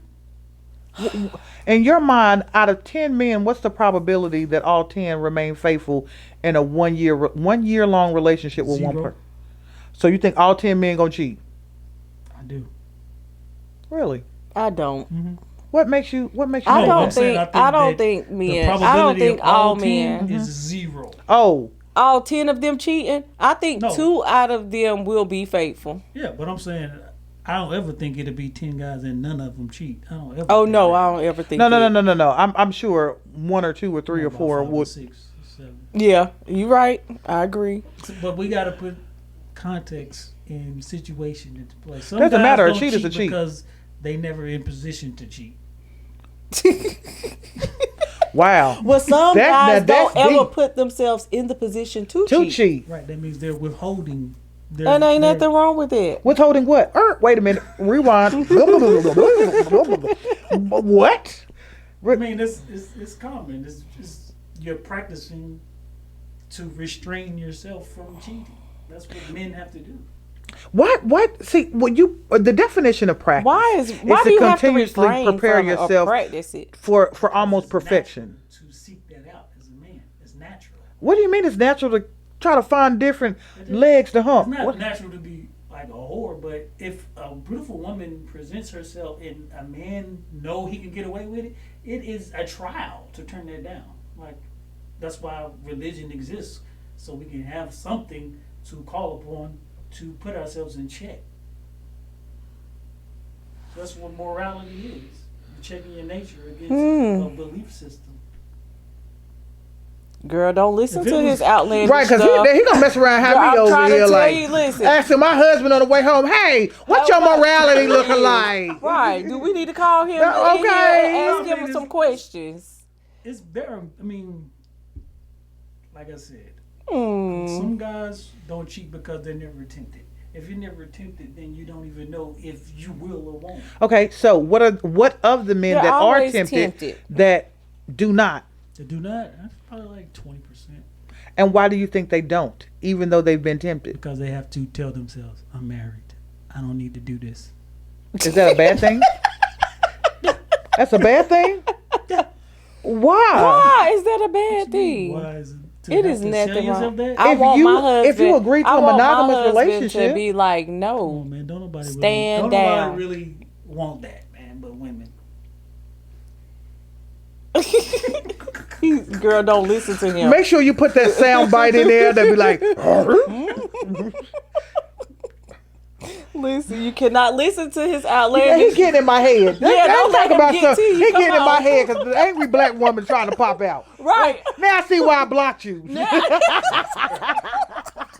See? Now I see why I blocked you on Facebook. I'm I'm glad. gonna unblock you, but I'm glad because I be struggling over here. I be struggling. I'm sitting over here. He got me thinking a lot, man. Yeah. You making me Listen. think a lot, eh? That's why Bet the sometimes wire, bet the wire. Exactly. I really don't think. I think there are. He just so small free percentage of with it, people. but he really. You want me to tell you what his problem is? It's not a problem. He ain't found the right one. No, that ain't nothing. It ain't even that. He got some things once he deal him. with and deal with whatever he got to deal with. He'll be Yeah. faithful. Yeah. I've been married twice. I won't do it again. You will. No, He'll be married a third time, okay. and it's gonna be the love of What's his today's life. date? Watch. Yep. What's the date? Look at 9/11. I just seen the time and saw 9/11, and then just that quick it turned to 9/12. Oh, that was a sign right there. Play. I'm gonna go play them numbers. I gotta pick 3. What you want? 9/11 and 9/12. and then 9/12. Yeah, I understand, man. Like this, most dudes won't even get married if the women didn't pressure them to get married. That's not true. Okay. Did you you ain't pressure your husband to marry you? did you? You might not think he did. I did not Maybe you pressure don't my know what husband to pressure marry is. me. You could be like, so when I've we been get married? I've been engaged. How long we gonna be shacking up? It could be the simplest of words. I've been engaged. You know what? You know what? First of all, I need you to stay out of my marriage. Okay? He's so petty. That's right. He makes me sick. Now I think with mine, I can't remember how it happened, but I think I said something like so, or one of us, I can't remember who was like, when we get married, and the other one said, it won't even matter. Let's do it now. But the other one wasn't opposed to it. Right. The other one was like, let's go. If it's the guy, he's not gonna be opposed to it because we don't want to lose you, but we don't want to take an extra step. So- But I would have been perfectly content So with what him if one of saying not your now. women gave you an ultimatum and put the pressure on you? What? Where they start hinting, throwing notes. I want to be married. Look at his face. Okay, Sharrie, let's talk about this. Right. You see? Oh, what did you To me? Yeah. Yeah, you. It's been nice. You would end it? Even if you've had a relationship with this woman for over X amount of years. Yeah. Why would I change it? See what I be saying? Women be settling. No, but you ain't Yeah. no reason to change it. So then you're open to marriage again. You just said you didn't give me a reason as There if you it was an go. option. I There said you it go. with the Now- episodes already. I can't see myself doing it, but I don't know what the future holds. I appreciate your optimism. Yeah, but I'm not looking for it. Yeah, I appreciate your optimism. I do. Because at the end of the day, all women are not marriage material. And all men aren't either. Oh, God, no. And some men know that they aren't. Yeah. And some of them don't get it together till afterwards. Like my dad. He Yep. absolutely says to us how he regrets doing my mother the way he did her because they would have an amazing... My dad said the same thing about my mom. Yeah, but they don't see it till after it's done. Yep. And when And they one thing- remarry, they go from sugar to shit. And you know what? The good thing about it is I absolutely adore my stepmama. Her and my mama get along. They dope. Like I call her mama. I got the But that's security good. alarm So, to see, the he house. found, so the he key. wasn't a bad person then because he found love twice. that part. But the other thing at the same time. But you know, He's so my daddy had to find God for real. That's Preach what. it down. Yeah. We done been over this one time, player. Where you been? Where you been, player? Right. Like, That's why that's why he is the way he is. Yeah. So daddy was just like, you know what? We ain't listening. He got it together. He got it right. But one thing my daddy never, out of anybody he's ever dated after him and my mom, he's always explained to that woman, not in a poly situation, but any woman he was with, he always said, I will always love my ex-wife. She's the mother of my children. Right. If she called me today and told me something is wrong, I am going. If she's hurt, if somebody's hurting her, hands down something wrong with my kids. Yeah, my I'm dad dropping everything. So my mama don't never call my daddy for nothing. Like, she's remarried. She don't ever call my dad for nothing. Well, like, me and my sister start fighting and we start pulling out the guns and when me and my sister got beef, baby, y'all pull out guns? we shoot each other house up. Oh my God. No, you I didn't do nothing. Sharrie. Allegedly. Allegedly. Yeah. When my sister and I, when we have our bad spells, the whole so y'all family go is to rocked. hell. We forget hell. Okay, we back out on the other end on China. Oh. Okay, when me and my sister are beefing, the whole family is rocky because they're torn. They know they can't call her to say nothing about me, or it's gonna set her off. They can't call me to talk about her because it's gonna set me off. And if we have words with each other, we volatile. Our mouth is, and our tempers are so bad. Like, I remember my sister was downstairs on my condo. She walked to my house and she was downstairs stabbing my door with a huge butcher knife trying to get in. And I was leaning out the window down below trying to tell her, just be still. She was trying to get in. It was bad. How many years apart are y'all? 2. Okay. No. 2 years. Y'all was close. 2 years. Yeah. Like, that's why my sister always says, can't nobody fight my sister but me. Can't nobody hurt my sister but me. Yeah. Like when we locked in like we are now, can't nothing come between me and my sister right now. Good. And I think that right now we won't even let anything come in between, because we've never been this tight as we've been ever in life. Like, ever. That makes my heart smile. So since when y'all get back cool? A couple months ago. Like, I love that. Usually my sister and I, if we are around each other longer than an hour, we at each other's throats. And everybody in the family know, all right, family function over, they starting. All right, because we start getting saucy with each other. And my mouth and her patience, once I wear that patience down and it's gone, once I keep saying smart stuff, she'll let it bounce off of her. Yeah. But when I keep going, baby, it's showtime. Beetlejuice, it's showtime. that joker pop out, and then I pop out like, what? Yeah. And my mama like, stop it, like, girls, you poke the bell long enough. She's a Taurus and I'm a Virgo. That's why. That's exactly why. Really? I see it. God, I understand it. Man, I don't know nothing about you, cause you know what? Cause y'all Virgos don't stop. No, we don't. We are anal. We are meticulous. We critique everybody. Like right now, I want to go over there and pull the cameraman's shirt down in the back. Look at him. We are so anal. Y'all see me keep doing this and fixing myself, right? Yeah. Like, and me too. I be over here telling you, it's OCD bad. And I wish I got some contradictions in your whole existence. Oh, I don't like people checking me, but I check other people. No, it's like, if you're anal, why in your comedy specials it's like it's free flowing?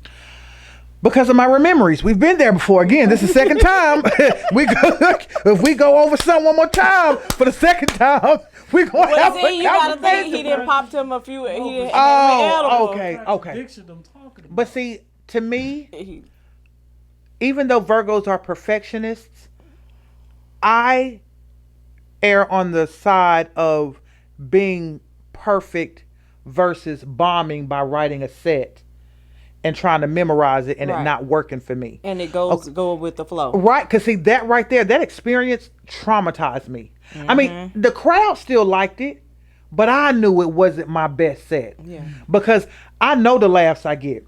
After my shows, if I give them my social media page while I'm there on stage, people are on my Facebook page. Oh my God, you were so funny tonight. Oh my God, I loved you. If I do that and then I wake up the next morning and I got no reviews, or you know, I tell people, follow me on Facebook, and it's like 200 people in the crowd, and I wake up the next morning and I got one follower. Yeah. You know, that's a pretty good indication of how bad you suck Yeah. that night. So this comedy thing, you've done a lot of trial and error. man, what you talk? You know what? The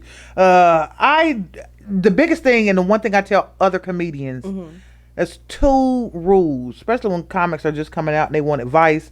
You know, I tell them the first rule I give every comic: the day you pick up that mic and you aren't nervous or scared, hang it up. You're done.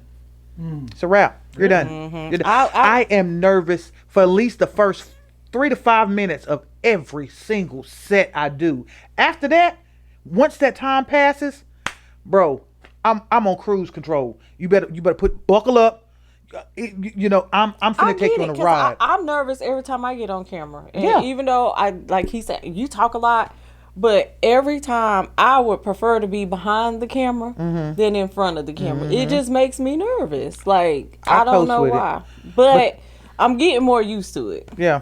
What's your highest like level in comedy that you're most proud of? Gee, it's a couple of them. I don't think it's like one particular single one. I did a show in the Bronx.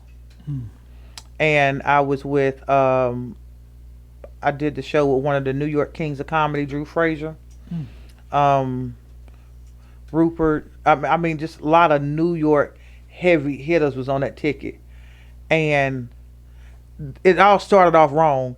I jump in the car to drive to New York for the show, get all the way to Virginia, realize I left my purse. I don't have my card to get gas. I had to turn around, drive back to North Carolina to get my purse. But I was so determined to blow that show down. I still made it to New York in time for the show. I don't know how fast I was going. I don't know. But I still made it in time. And that show I did, I literally got a standing ovation. And most people don't understand, but as a comedian, a standing O is the best you can get. That's the Purple Heart. Right. That's the creme de la creme. If you get a standing ovation, you have absolutely exceeded the job that was put before you. Too? And in New York. And in New York. And in the Bronx. It was like one of the, you know, man, it was a crazy, but the crowd was dope. You know, I hate doing a comedy show and you see people in the front row and they like this. Yeah. That motherfucker, if you gonna sit here and mean mug, get your punk ass out the front row. Right. What you come up here to not laugh for? Right. Go in the back. Well, we can't see you. And people always say, well, I don't sit in the front couple of rows because that's when the comedians get on you. We only get on the people who sit there and be like, motherfucker, if you not gonna laugh, get your ass on. Getting on my dang on nerves. Right. You sitting up here with some Durango boots on and a goddamn on jagged edge vest on with nothing to put. You don't take your money. And then be the ones be mad. Tell me what you want, Drew Hill looking ass. Like, get on away from the front row. Have the wildest colors on in the front. Man, and then you getting dope. And then you want to sit here and get mad at us for getting on you. But you came to my job with an attitude. Man. You need a service from me. The best part of the show. But see, that's one of the things about my sets that people love, because again, no show is ever the same with me. Right. Okay. And so they get. I know it's dope. I love that. But that's why I stay.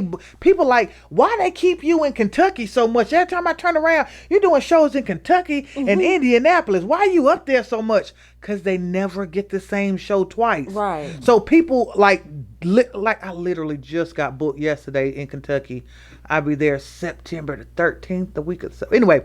But I keep getting booked there, and it just so happens that I'll be there, and there are different organizations there. Like I did one show, and the sorority Zeta Phi Beta was at one of my shows. Loved my set at just a comedy club.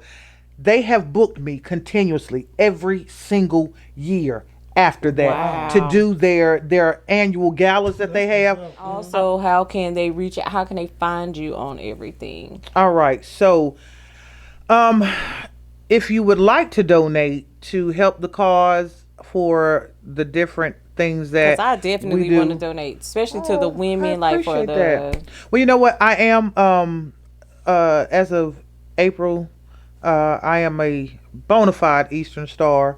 So I'm excited about that. And so we do a lot of community work, a lot. Can you tell people about the Eastern Star? Because I keep hearing about it, but I really don't know much about it. Okay. Like, I hear a lot of Hold on, we gonna get people. to it. Yeah. How we donate first? Oh, okay. Oh, yeah. Okay. Sorry. Yeah, because you know my memories. I done forgot all about that already. Like, Yeah. if you'd like to donate, you just find me on Facebook. My name is Sharrie Martin on Facebook. That's SHA Ara. Shut up! Don't judge my mama. IE. Last name Martin, Martin. Send me an inbox message. Hey, I'd like to donate to a cause or whatever you have going on. Hey, I want to give to this school that you may be speaking at next. You know, whatever you want to do. If you want to donate your time, resources, funds, we don't have a problem with that. I already gave you my Facebook information, Sharrie Martin. On Instagram, I'm comedian _lady _ShaMar. And let me spell comedian. And I hope this part air real good. Okay. Okay, let's air it. So let's make sure we get this part going. I know one way to spell it. No, bingo. And that's where you got it wrong.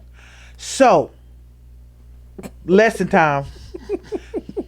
Lesson. A female comedian is spelled COMEDIENNE.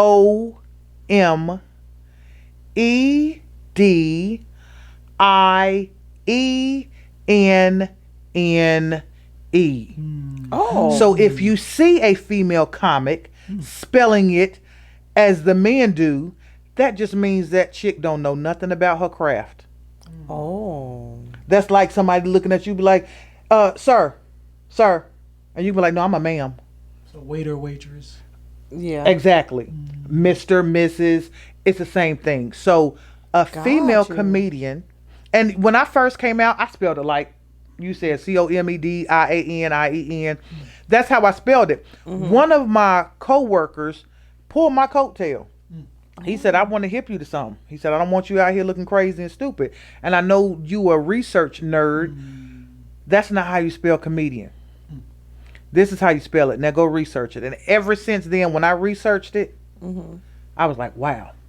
I'm out here. That's nice. I'm out here calling myself a sir. Call you comedian. No, I don't get offended. No, I mean, it's all said the same way. Comedian, and some people say comedienne, whatever. You say comedian, Lady ShaMar, I'm still gonna answer. You say comedian, Lady ShaMar, I'm still gonna answer. If you say yo bitch, I'm be like, wait a minute. Man, hold on. Okay. You taking it too far. Hey, your mama. Okay. But so Instagram is comedian, COMEDIENNE _lady LADY _ShaMar SHAMAR. TikTok is lady _ShaMar. They shut my other one down, baby. I had like, when I tell you I had hundreds. I was wondering what happened to that one. What happened? So, Because I was looking for that. When I tell you I had hundreds of thousands of followers. She did. She was up there like, what? I think I was like 800,000, something like that. But I did a commentary to the August 5th Riverboat Brawl. Now that video is still going viral on Instagram now. Yeah. It's every day I get notifications on Instagram that somebody has liked that video, and it has been for a whole year. Every day for a whole year, one or more people like that video. They shadow banned you off TikTok? No, shadow banned my butt. They banned my account. Yeah. Like literally shut it down. Like I lost everything. That's crazy. I've been on somebody live on TikTok and they just ban them. They'll say this account is banned. Like they'll be on live and they'll just go blank and it'll say this account is banned. Because you about to make too much money and they're trying to set Something. you back. Yeah, they said I violated their community Code. guidelines where I But was. they didn't get a chance to review it. Now this is the gag. I'm not sure if y'all were familiar, but during the Trump trial, there was a gentleman that set himself on fire outside of the courthouse. Okay, Laura Coates was out there reporting live when it happened, and she started, giving blow by blow of the man that set himself on fire. Right, the guy eventually ended up dying. Right, exactly. They didn't want this guy to be a martyr. You ain't even heard nothing about him. But I was watching it on CNN when it went live. I was literally in my office at home working when it happened. I hit the rewind on it, started recording, made a quick TikTok about it, posted it up. In less than 30 minutes, it had over like 60,000 views, right? So TikTok then goes and takes my video down and says it violates community standards of violence, right? So you know what I did? I went in the search bar, typed in Laura Coates. I saw a clear lady. Wow. A clear lady posted the same exact video, and they left it up. So I took a screenshot of that, and then I disputed their decision on my post, and I told them, this is starting to look racial. Is it because I'm a black woman that you took my video down and left hers up? So then they reinstated my video, right? Reinstated my video, but it's the gag. And then TikTok want everybody to fight for them. Oh, fight for TikTok. Keep us here. They're bringing up. So let me tell you what TikTok did. After they brought my video back, then they turned around and like 3 weeks later hit me with a community violation on that same video, and then took it down. Oh, wow. And then I did a prank of me spraying fart But spray. then the other lady's video is still up. Still up. And then they took down the option where I can dispute their decision. Yeah. And so I did a prank where I was spraying out fart spray around my parents, and they didn't know, right? And my mother has on this mauve colored dress with blue stripes down it, right? Lighting is pretty bad in her house, but whatever. Hilarious video. And then I went to my daddy's house. I didn't know he was having Bible study. And while he having Bible study, I'm spraying it. And his react, he is so angry with me. He's pissed off. Because my daddy hate funk. My daddy hate funk and germs. My daddy's a germaphobe. But I edited that video. It was probably one of the most best edits I've ever done. TikTok took the video down and said it had nudity. Yep. They took my video down. After it started getting so many views, they took it down and said, who's nude? Who is nude? And the option to dispute it, they took that option away. They did me the same way. I was doing my live readings, and I think I had got up to like 500 people on there. And they sent me a thing and said, you got to get off in 5 minutes. Wow. And we going to take this video down because it had alcohol and nudity in it. Bro, that is the That's the. And I didn't drink on live or nothing, and I didn't have no nudity. Like, I'm on there doing my readings. And see, that's the thing that gets me. They do that to a lot of.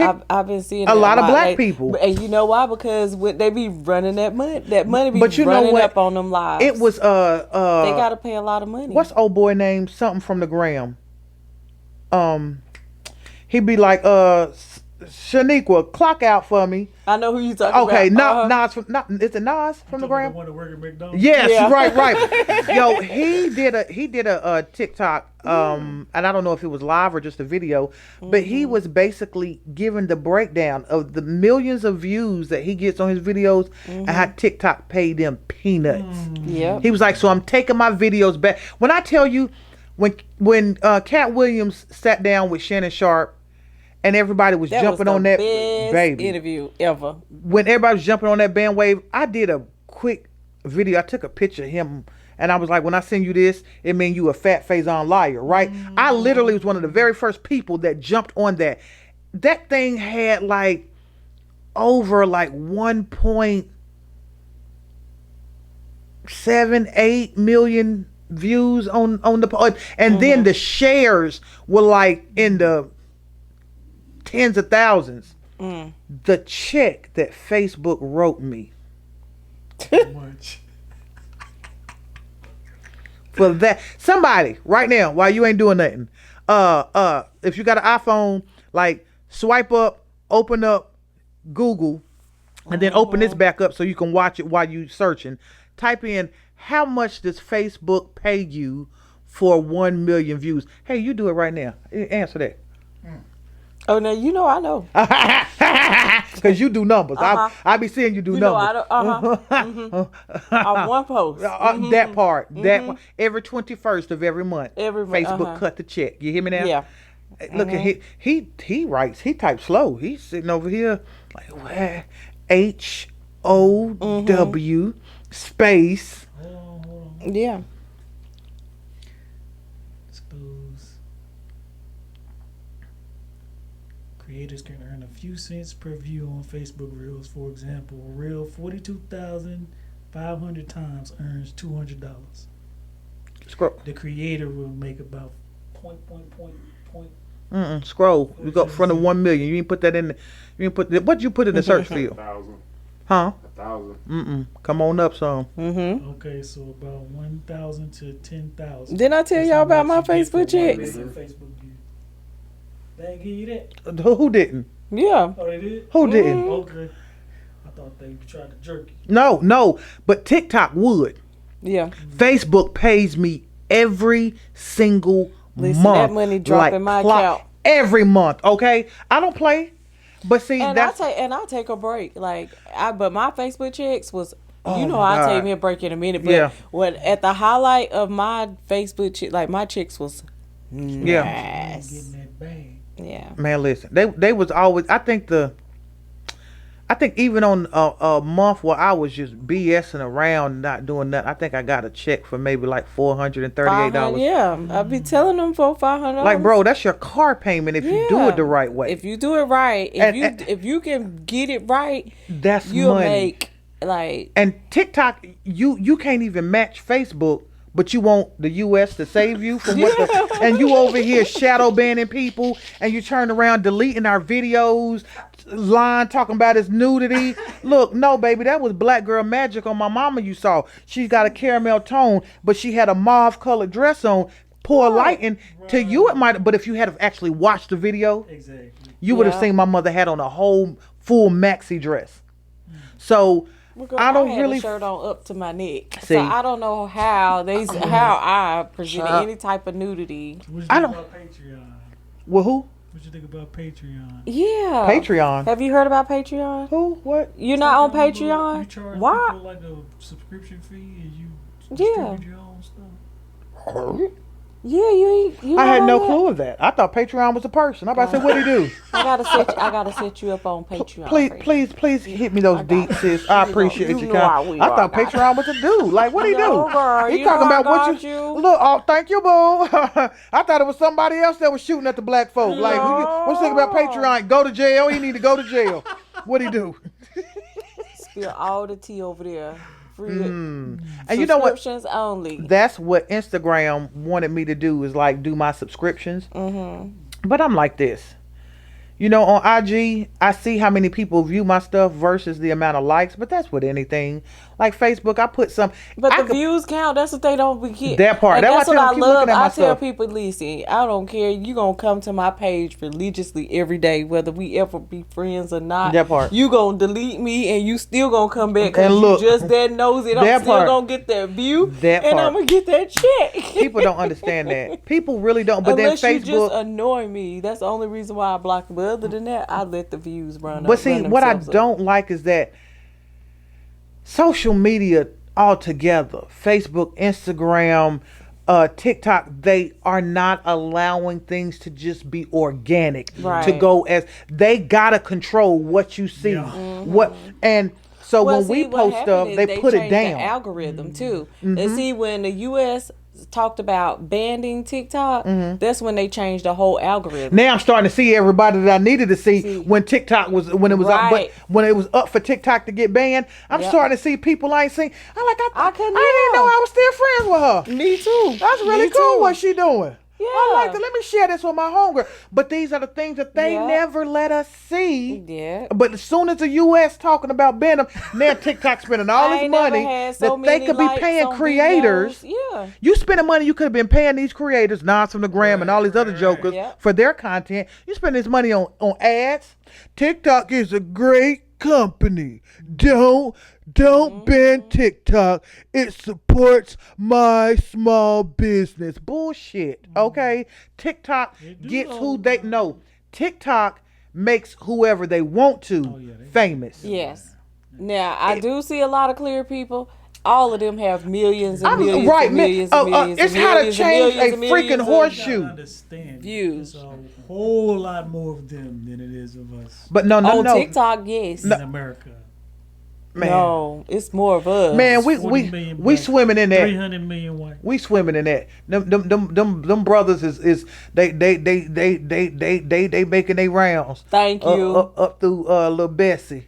Look. But did you not see? I don't know if you saw this, but this was, I think, on CNN or something that they were saying where,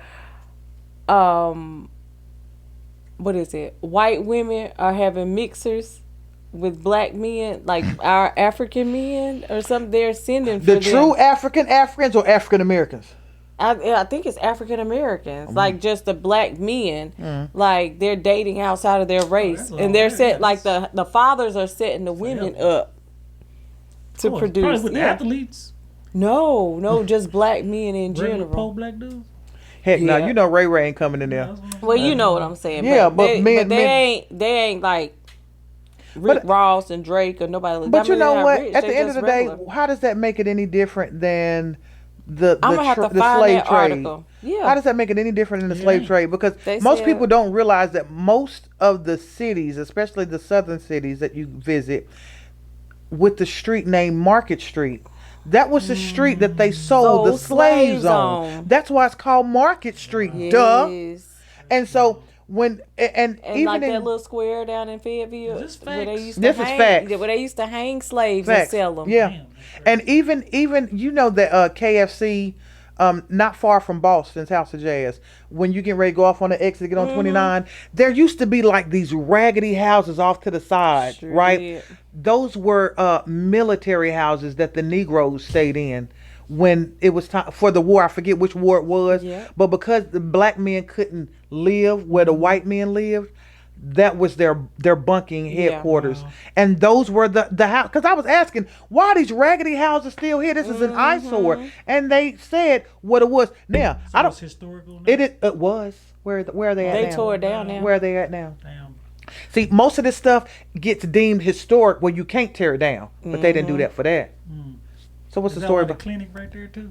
It's a clinic. In that little grassy area? No, we're in that whole area. Well, I know exactly what you're talking about. They was little hut. Little raggedy little shack little looking. sheds. And they looked like they were about 200 years old. They were They raggedy. were falling apart. Yeah. I mean, like right there by KFC when you getting know off of exactly. 29, like you going towards Boston's or Summit Avenue, They Bessemer were Avenue. a bad eyesore. They were raggedy and they sat there for years and Yeah, years. restore them if they gonna do that. But see, this is the thing. They want to erase us. If so if why they would make it historic, they have to restore it and can never do away with it. But do you really want that black legacy and history I to don't. stand? I mean, you don't? No. Well, let me break the other leg off this damn chair. You don't want the black legacy? I mean, you need to know. I mean, it's just things that we need to know. I don't Your think we need to know. kids need to know. I don't care. Of course you don't. Here's a question for you. I hate to get political, He but are don't you never voting in care. this election? I am not. Okay. How do you feel about the inflation? I think it's astronomical. Ain't nothing I can do about it. And nothing you can do about it? So you don't think anything about it? What do you think about the innocent black lives that are taken too soon at the hands of road cops? I don't think it's gonna stop. But nothing else other than that? So what do you care about in this life? Nothing. Do you have children? Nothing matters. That's his motto, girl. You don't know. Do you have children? Nothing matters. How many do you have? 8. What the fuck? Well, moving on to the next question. You really don't care about it. Hold on, you should care about inflation with 8 kids. Right.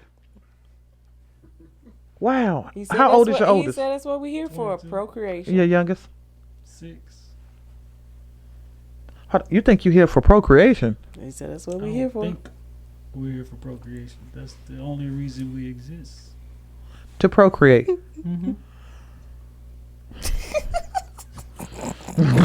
So God created us. That's all we here Okay, for. the higher being, in your case.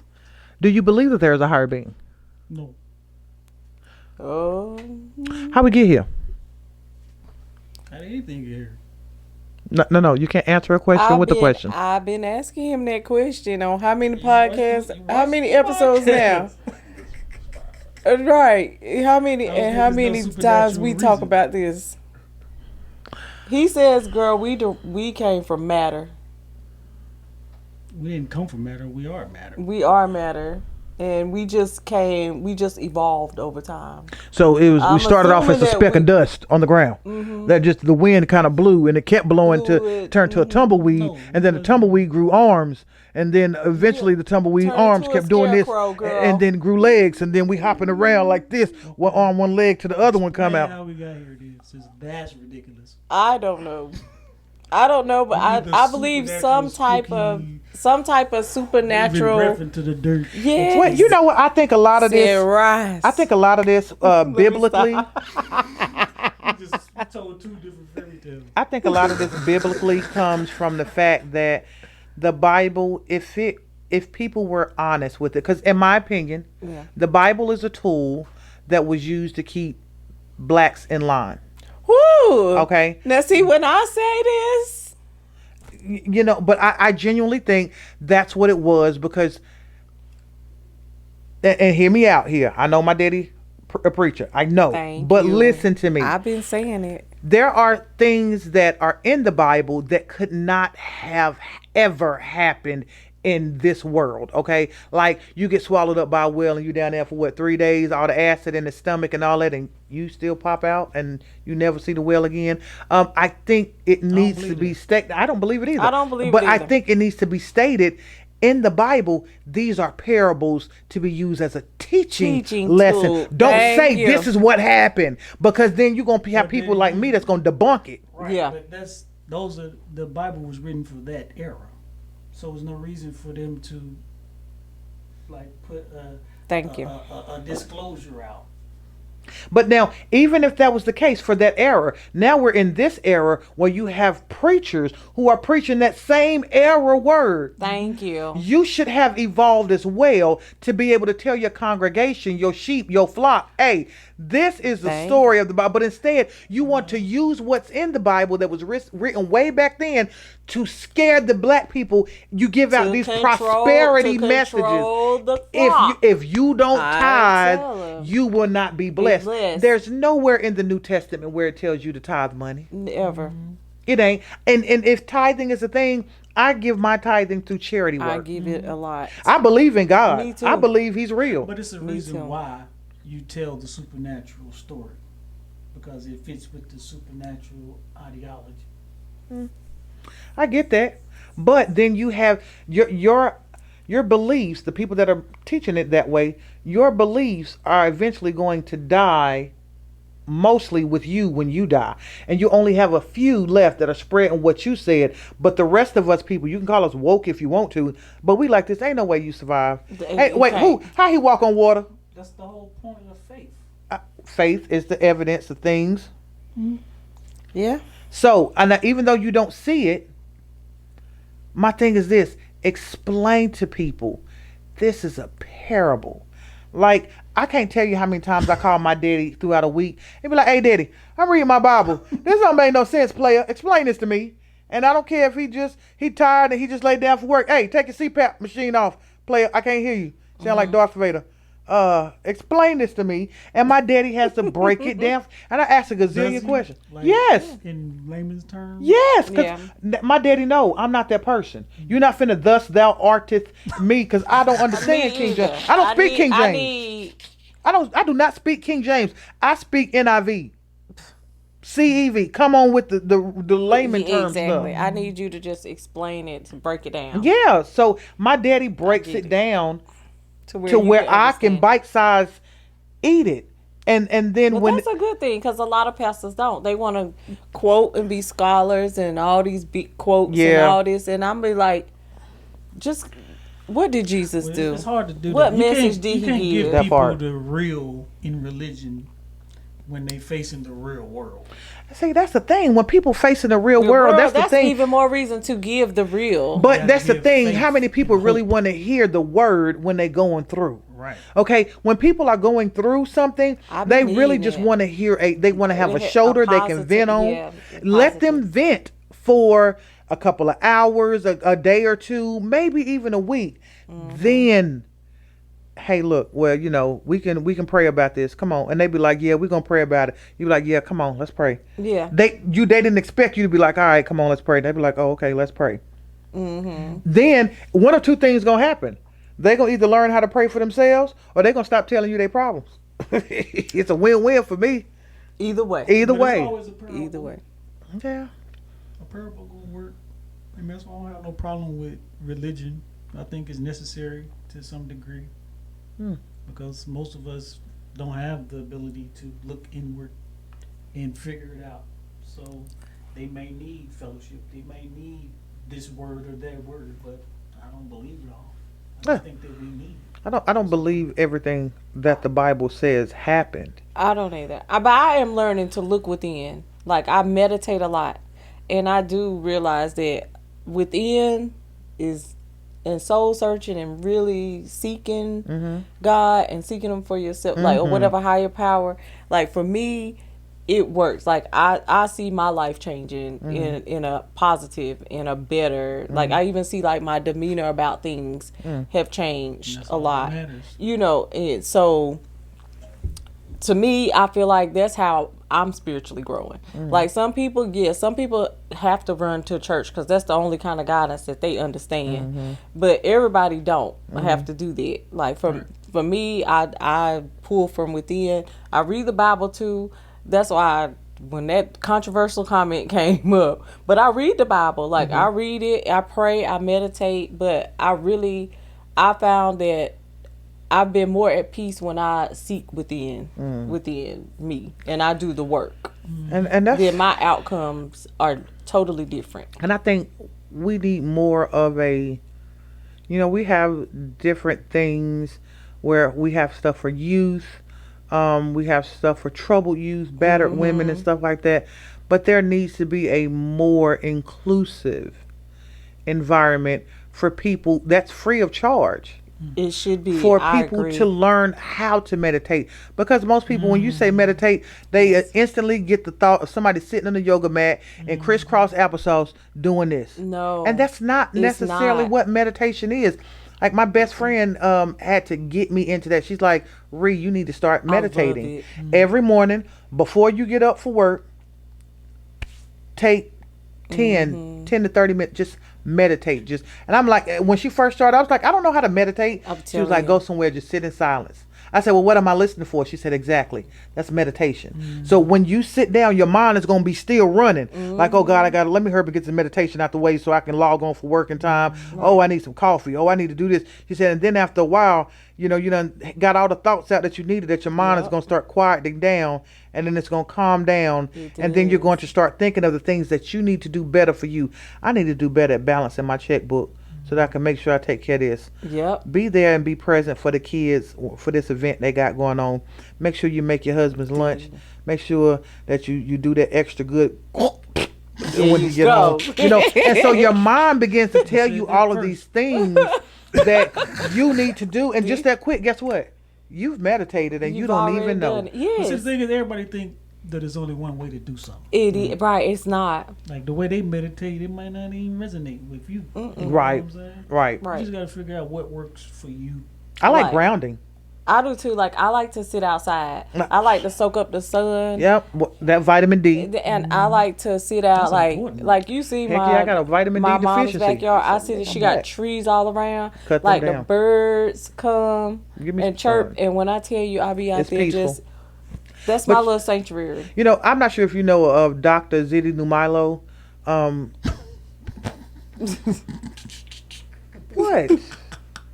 She's dope. She is. Her name is Zitobele Numilo. Yeah. So you know the language that they spoke in the movie Black Panther? Wakanda?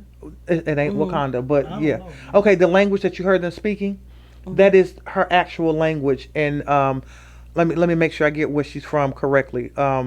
Crap, if I get it wrong, she's gonna choke me. But her mother is from that area in South Africa. It ain't Johannesburg. Anyway, her mother teaches the class on how to speak, and she explained to me, when you see their language, everything with an X, you click your tongue. Okay. So that's how you pronounce the words there. But her name is Zitobele, and when they say it, it's Zitobele Nungailo. But we call her Zitty. So I graduated with her at Dudley. She was the class president. Tell I wasn't laughing. Oh, you tell her. Yeah, look at her. But no, when I tell you she's super dope, she's a doctor. She just got a promotion. I think she's the president or director of an organization that gives back to the community, which is super dope. But she taught me the importance of grounding. So when I was going through the whole little thing, she was like, "She a holistic doctor?" I don't believe she's a holistic doctor. No. She's a doctor of. Sorry, Zitty. Just a doctor. You gotta look that up. But she ended up teaching me how to ground. Like, take your shoes off completely. Go outside. Just stand. That's how we are one with our ancestors. And you're one with nature. So you're one with nature. You're one with your ancestors, because this is where our ancestors were buried. That's why I believe we exist. From the dirt. Yeah. Not just the dirt. We all. I do feel like we are all connected. Now that I'm more grounded, I am more at peace. Like, my anxiety, like everything, just changes. Thomas Jefferson, my great great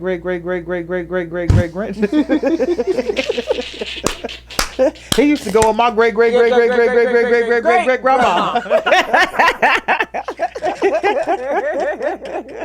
Well, no, That's what they say. That's what they say. They said they liked him a little melanin. Allegedly. No, hold on. They proved that. Oh, that's proof. no, that's true. That's okay, proof. that's true. What was the woman named Susan Kathleen? He had plenty of children. Girl, look. That one thing about them clear folk men, boy. They love and I tell them, I don't care how much junk they talk, they gonna try them at least one piece of chocolate. One. No, at least one. Okay. At least one. At now least. You get that chocolate that's been sitting there in grandma candy dish so long that the chocolate done start turning white. That's the bad chocolate, and you're gonna turn that clear man away from black women. I don't think that's bad chocolate though. I think it's just like, God. You think it's aged? A little bit, then harden back up because. You think it just aged a little bit? I don't think it's aged. You probably done had food poisoning more times than you care to That's admit. what I'm thinking. He said, I think it's still melting. Right, and then refroze, but it's still in the same But it's solid still in shape. the same. I think it still got the same taste Right, to it. no, player, that don't. I don't think it's gonna taste. White chocolate, all type. Did you say white chocolate? But it's chocolate. But it used to be white Yeah, chocolate. white Y'all got chocolate. it? When they opened it up, I know they wasn't happy, but we had to live. Just eat it. Somebody gonna come back looking for you 30 years later, talking about, bro, you about killed us. Off that white chocolate. We sold the hell out of this. Allegedly. Allegedly. Well, we got donations. Okay, yeah, you got donations. That's even worse. We gave them some free chocolate. Yeah. So yeah, it's to me, but between that and then the economy politically, like with everything going on with this, I can't tell people who to vote for. You vote for who you want to vote for. But what's bothering me is that people are like, oh, well, Kamala did this and she locked up black men for extra amount of time Do you longer. know how many people in California? But and this the gag. Okay. I just be wondering.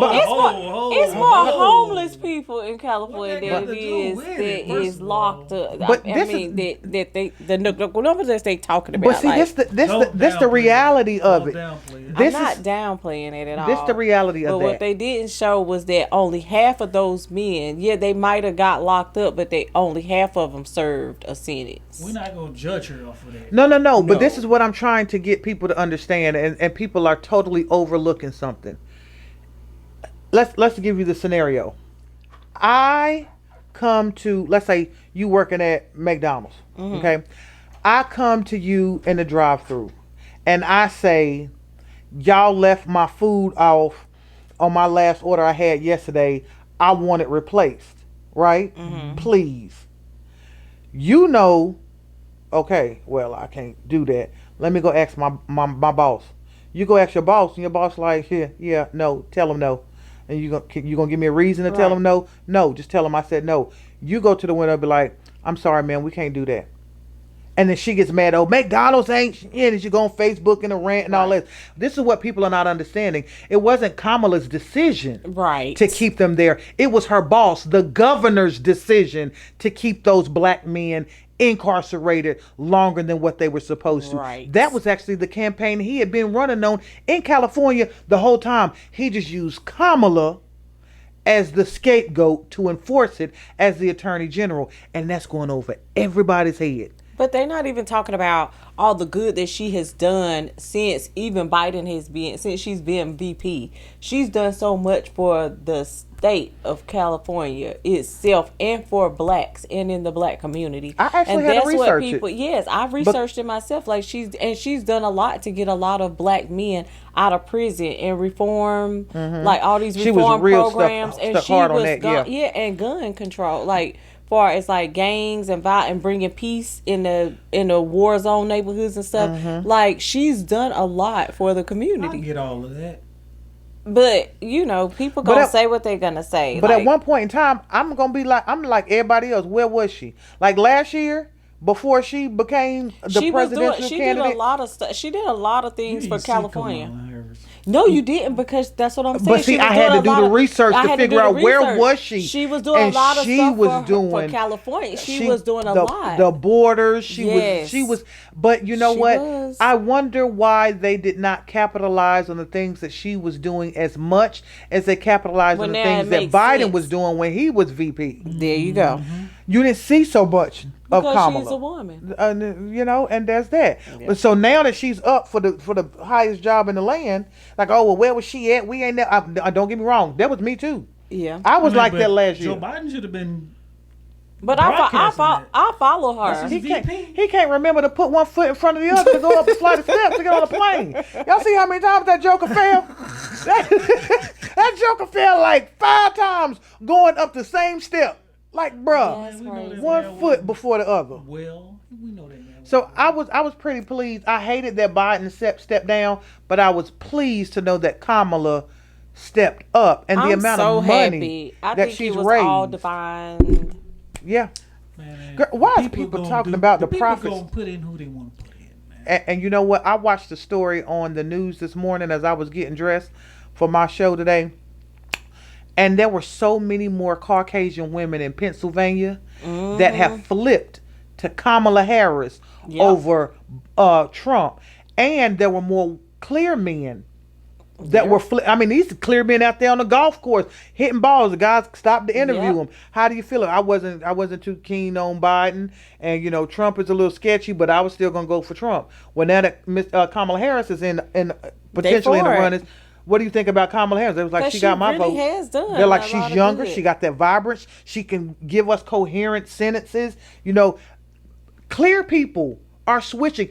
They did the poll today. Kamala Harris has caught up to Trump in the polls on who's more likely to win. It used to be this. She was like 4% ahead of him, right? Yeah. It was Trump, Biden. Now that Biden's out and Kamala's here, now they're here. Yeah. Hey, don't get fooled though.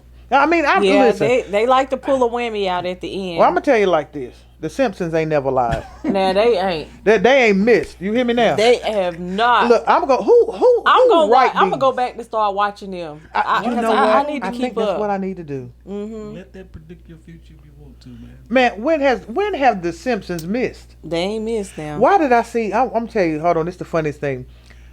Thursday night, I had a show to do. I did a set at a all-male review. Mm-hmm. My homegirls are out there. All-male review. Girl, and they took it all off. But girl, the next time, just it's September. They booked me for the next one, September. I'm gonna get you in there. Okay, my bad. So why when the first guy came out, he was so small, and he was real fair-skinned, very fair-skinned, lighter than you. Long praise. Hold on, what we talking about here? Just wait. This it's finna get funny. So he come out, he dancing, right? And I guess if you into that type, you into that, right? Why my homegirl was looking at him like this, and I saw her, and I was like, she must know this dude, right? And then after a few seconds, she said, I got it. I said, you know him? She said, don't he look like Mr. Burns from The Simpsons? Bruh, Oh my I gosh. was done. Mr. Burns. And Oh when you my looked God. at him, he had the nose like Mr. Burns. He was skinny and frail like Mr. Burns. When I tell you, we laughed so hard at that table. We Oh, my laughed goodness. so hard. Like, why? I couldn't unsee it. I couldn't unsee Some it. things you just can't unsee, right? Girl, he looked like Mr. Burns, like every That is move he horrible, made. man. Yes. But if you had seen it, Just in person. listen. That is some, Stripple looking like Mr. Burns. That part, he looked like. And you know, anytime you do a show or you go to a show of any magnitude, unless it's like all star studded, the very first people to come out are the worst or the newer people. yeah. You know, like I mean, not Yeah. unless you go to So like it must have been amateur night. somebody said, "Where y'all get these strippers from, Timu?" Oh. Yo, bro, I laughed so hard. Listen, I don't even Eden. Oh. With what's they have spoiled me so bad. I don't even want to go see a live show unless it's like that. I ain't been to the one in Eden. No, Oh. no. I'm talking about what is it on BET? Oh yeah. With Oh Eve. yeah. Like, if it ain't like that- what's her name? Eva Marcel. Yeah, yes. Marcel. Mhm. If it ain't like that, I don't want to go. Movie, though, ain't it? It's a show. It's a show. But if the men ain't doing what they doing, And you got to understand, they learned that from somewhere, so that mean they doing it in real life. So which club you I at? need to know. Which club you I working need to at? see. No, it's a real. But you know what? I really love Uncle Clifford. Down in the valley where the girls get naked. Hey! Yo, that used to love be me the some song I him. came out to when I was going doing my comedy shows a while back. Why do y'all like gay dudes? Why do y'all like gay dudes? They cool, Listen, yo. some of them are a whole vibe. Some They of them are. can be a little bit extra. Some of them but extra, some of them extra. But some of them is a whole vibe. Like when I tell you some of the gay I love my gay friends, male friends, they are so The best. chill. They are just like a homegirl. And the thing is, most of them, they don't want your man. And they ain't messy. Oh God, no. Now it's some messy ones. But I mean, it is some messy one. But But a real solid gay Right. dude ain't Right. messy. They are the best beekeepers, secret What you keepers, talking about? everything. Like no, but I'm saying like they solid. Like And they come- ride for you. They ride for you. protect you. They Yeah. shoulder the crown. They will Like, let you and know when you and wrong. they be the man in they be the man in the in the friendship. They be like, friend, come on, get That over part. here on this side of the sidewalk, and part. you would over here. That part. Like male best friend and yes, yeah, Yes. yeah. Like they are like my gay male friends. They are like the are cream of the crop yes. of friends. I would take them over almost yeah. any female friend Yeah. that I have. They are just Absolutely. that dope. They be fish. Fish.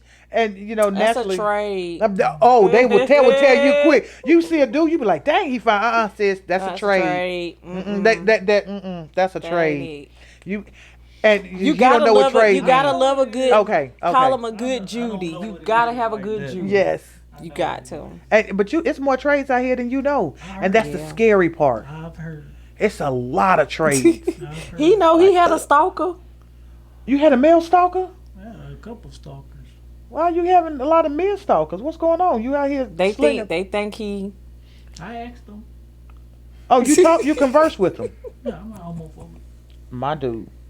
I mean, Yeah. they know that they ain't got nothing. They not gonna get me. Did they take no for an answer? I guess. He had Oh, one to stalker. That's calls for a 50B. I mean, I don't know who it is. Oh, you don't know who it is. No. Let's wrap this up. This joker might be outside waiting on you to come out. Let's wrap it up, y'all. It was nice hanging out with y'all tonight. I got to get home and walk my refrigerator. So, Now walk the refrigerator. I got to walk the refrigerator.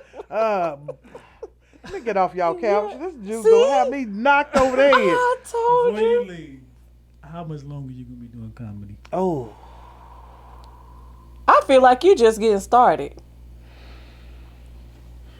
Cause I feel like you seasoned, but that's just my opinion. Like I know you got to see a date that, like, or is it a time, or is it a situation where you feel like you arrived? Last time I felt like I had arrived, I had not. I just had the big head. So I had to swallow some humility and take it down a peg until my status and my skills brought me up there. One thing I told... That's honesty. That's real. Yeah, I appreciate that. Thank you. I jumped out here after about 3 years of doing comedy and blew up, and people were starting to know my name, and I went out and got a PR manager, a regular manager. By the time they started getting their cut out of what I was getting paid, I was left with nothing. I was like, man, fuck this. I take my own calls. Like, I watch my own mouth on social media. Like, nobody's ever asked me that question. When I was telling my family, I said, I'm finna go ahead and do this podcast, but I'm sure they're going to ask me the same questions that I have done in all of the hundreds of interviews I've ever done. How'd you get your start in comedy? Who's your comedy hero? Who do you look up to? And y'all ain't asked none of them questions. I'm like, yo, this is the first podcast interview that I've done, and they have not stuck to the regular schmegler stuff. No, so we are unscripted. I love it. I love it. Podcast. And for you to ask me when I plan on, do I have a date set to stop comedy? It's ironic because I was having a conversation with my family at the beginning of the year, and I told them I have a place in my mind where I see myself at the end of 2024, and I'm going to dedicate all of 2024 to go hard, meaning I'm going to go out and support more of the open mics. I'm going to make myself available, be more visible. Because at some point you feel like, oh yeah, I'm past that. I ain't finna go there and do no open mic. I ain't finna go. Only the people that first start out do open mics. And then I had to realize Dave Chappelle even do open mics. Right. So I had to chin check myself. Like, you back up here too far. Seinfeld still right. So come back here until you push yourself up. I think that'll be so dope. And so that's what I do now. Like, but I told my kids I had to prepare my kids, my husband, my parents. Because if my husband's busy and I'm about to do something, my mama got to watch my kids. Right. So I'm like, look, 2024, I'm gonna go hard, going hard after what I see in my mind at me being at the end of 2024. That way, I know if I give it my all and I don't reach this, then I'm gonna slack back from comedy. So they're preparing themselves. If they be like, dang, she always gone. I told y'all January 1st. What it's gonna be. I'm not gonna push y'all to the curb. Hey, you've been hitting the gas. Man, listen. Look, straight gas, no brakes, no seatbelt. Heck, where the steering wheel go? And so I am meeting my goal of where I see myself in 2024, at the end of 2024. So if I am truly, when I am truly at the place that I'm going to be at the end of 2024, 2025 and beyond is sky's you the on limit. the level where you supposed to be bringing other people up, like you. And you definitely next level, Legend. and I see Thank you you. coming. But I feel like now it's gonna really come because you are so humble. Thank you. I feel like that before, and this is just me being a fan and a friend. I felt like you did get the big head in the beginning. Yes, like, God. I'm here and they're Yes, here. God. And you gotta think we all hit the social media part at the same time. Like you know, we've been there. Yep. And as podcasters and all that kind of stuff, like, because people don't really give us the credit, Right. that we deserve. Like, and even a lot of people sleep on me too. But a lot of people come behind me for advice, a lot of business advice. You don't even like being in the light. I don't, but I'm just saying, a lot of people. I put a lot of people on. That's the same thing. And I don't mind doing it. And I didn't mind doing it. I don't care about that. Like, I don't care about the fame. I think that's what the problem is. I think if I can get past that, I'll be comfortable. But kind of like you, I said to myself this week, like, I'm going to start making myself a little bit more present. Because I even talked to him last week and said, maybe we should do, like, some open mics. Like, do the Q&C, like, at a comedy club or something. And have people have the audience. Just so I can kind of get, because I got to step out of my comfort zone so that God can continue to bless me too. And so I see you being, like, I see now, like, your blessings are flowing in. Like you're not chasing them like you was chasing them then, because they're flowing in. You don't have to chase them because you've been so humble. Like, it's like you ate crow, you acknowledged it, and you did it gracefully. Like you humbly did it. Thank you. And that's why I admire you. Thank you. I will say that. I admire you. Thank you. And I look up to you because I seen the growth, and a lot of women don't like to give other women their flowers. I want to give you your flowers. Thank you. Like I've seen you grow. Yo, that's confirmation. You doing it. That's I literally just got a text message from a comedian that I put on yesterday. And he said, you have put so many people on. You have. He said, and I'm giving you your flowers now. Yeah. He said, thank you. He said, a lot of us comedians because I see would you not change. be on the scene. Like you really. It took some humility, because when you out here and you thinking you whatever and you better than this comedian, because you know we in your business, your line of business, you know a podcast that's up. You scroll on Facebook, you see it, you keep scrolling. It's gonna be some bullshit. Yeah. You know, you don't watch it. Like me, if I see a flyer and it's some comedians on it, and I see the comedians, I'll be like, oh. Girl, right. See, me I'm too. not going. And then, I'm not going to that. You think you gonna tag me? No. Untag. I don't. Untag. First of all, I don't even allow people to tag me, but that right there is the boundary that I set. That point too, to where I get let certain people, and after that, that's it. I set that boundary early on because I noticed that people were tagging me, their flyers and stuff were posting on my page, people going after their events. But when I have events, they don't show up. And then I realized, wait a minute, I have way more following than this person does. So they always tag me so they people. So you getting free promo off of me. Yo, that's what they do. It's a wrap. Don't tag me unless you paying me to promote. I let the underdogs tag me. I don't, because I want some because I want them to grow and I want them to come up. So, but let me finish. But I've seen some come, be friends, hop on my page, start a whatever, and then they want to start tagging me, and then I have to untag myself.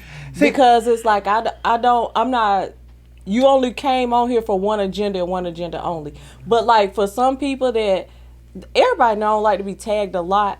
But I will let you tag. I'll give you 1 or 2, maybe 3 tags. But after that, I'm going to start untagging because you're doing too much. Well, see, I found out the hard way. I was letting somebody tag me in their events. And then I was wondering why my attendance for my event started to drop. A certain group of people that would normally come stop. And then I asked one of the girls who would always bring all her homegirls, like, why I ain't seen you at the show? Like, yo, you letting, it looked like you rolling with such and such. And he beats on women. Thinking that you was. He beats women. And so you letting him do that, it's like you co-signing on him dragging these. And that's when my eyes were like, ding. You know, somebody told me that too, and I really don't want to believe that. We might have to discuss this one off. We gotta have that one off of, and I just don't. I did not want to believe it. It was hard for me to believe until they sent me the physical pictures of what the girl looked family. like. Yes, we talking about the same person. Yes, we are. I saw the photos. I was physically there for one that happened. Talk about it if you gonna talk about it. We can't. This one we can't. That one. Yeah, this one. That's a hot topic. This Voldemort. Because. It's a bunch of Voldemorts. Well, this one is definitely a Baltimore. Yeah. And that was crushing to me. And I lost a lot of fan base behind supporting. I don't want to believe it's who I'm thinking you're talking about. Shut up. You're so stupid. But yeah, it's true. But as it is, 2-part question. 2-part question. Let go. And you know my memories is bad, so give me one at a time. This is just like, who is the favorite person you like to tour with? And who would you never tour with again? Ooh, this is juicy. This real good. I truly enjoyed touring with Michael Blackson. He seemed like he is so funny. He is. And one thing I gave him credit for. Next time you go on tour with him, let me know. Let you know. Okay. I enjoyed touring with Michael Blackson. Joe Torre was cool. He was very cool. They say he is good. He is very cool. But bruh man from the 5th floor. Reginald is a fool with it. You hear me?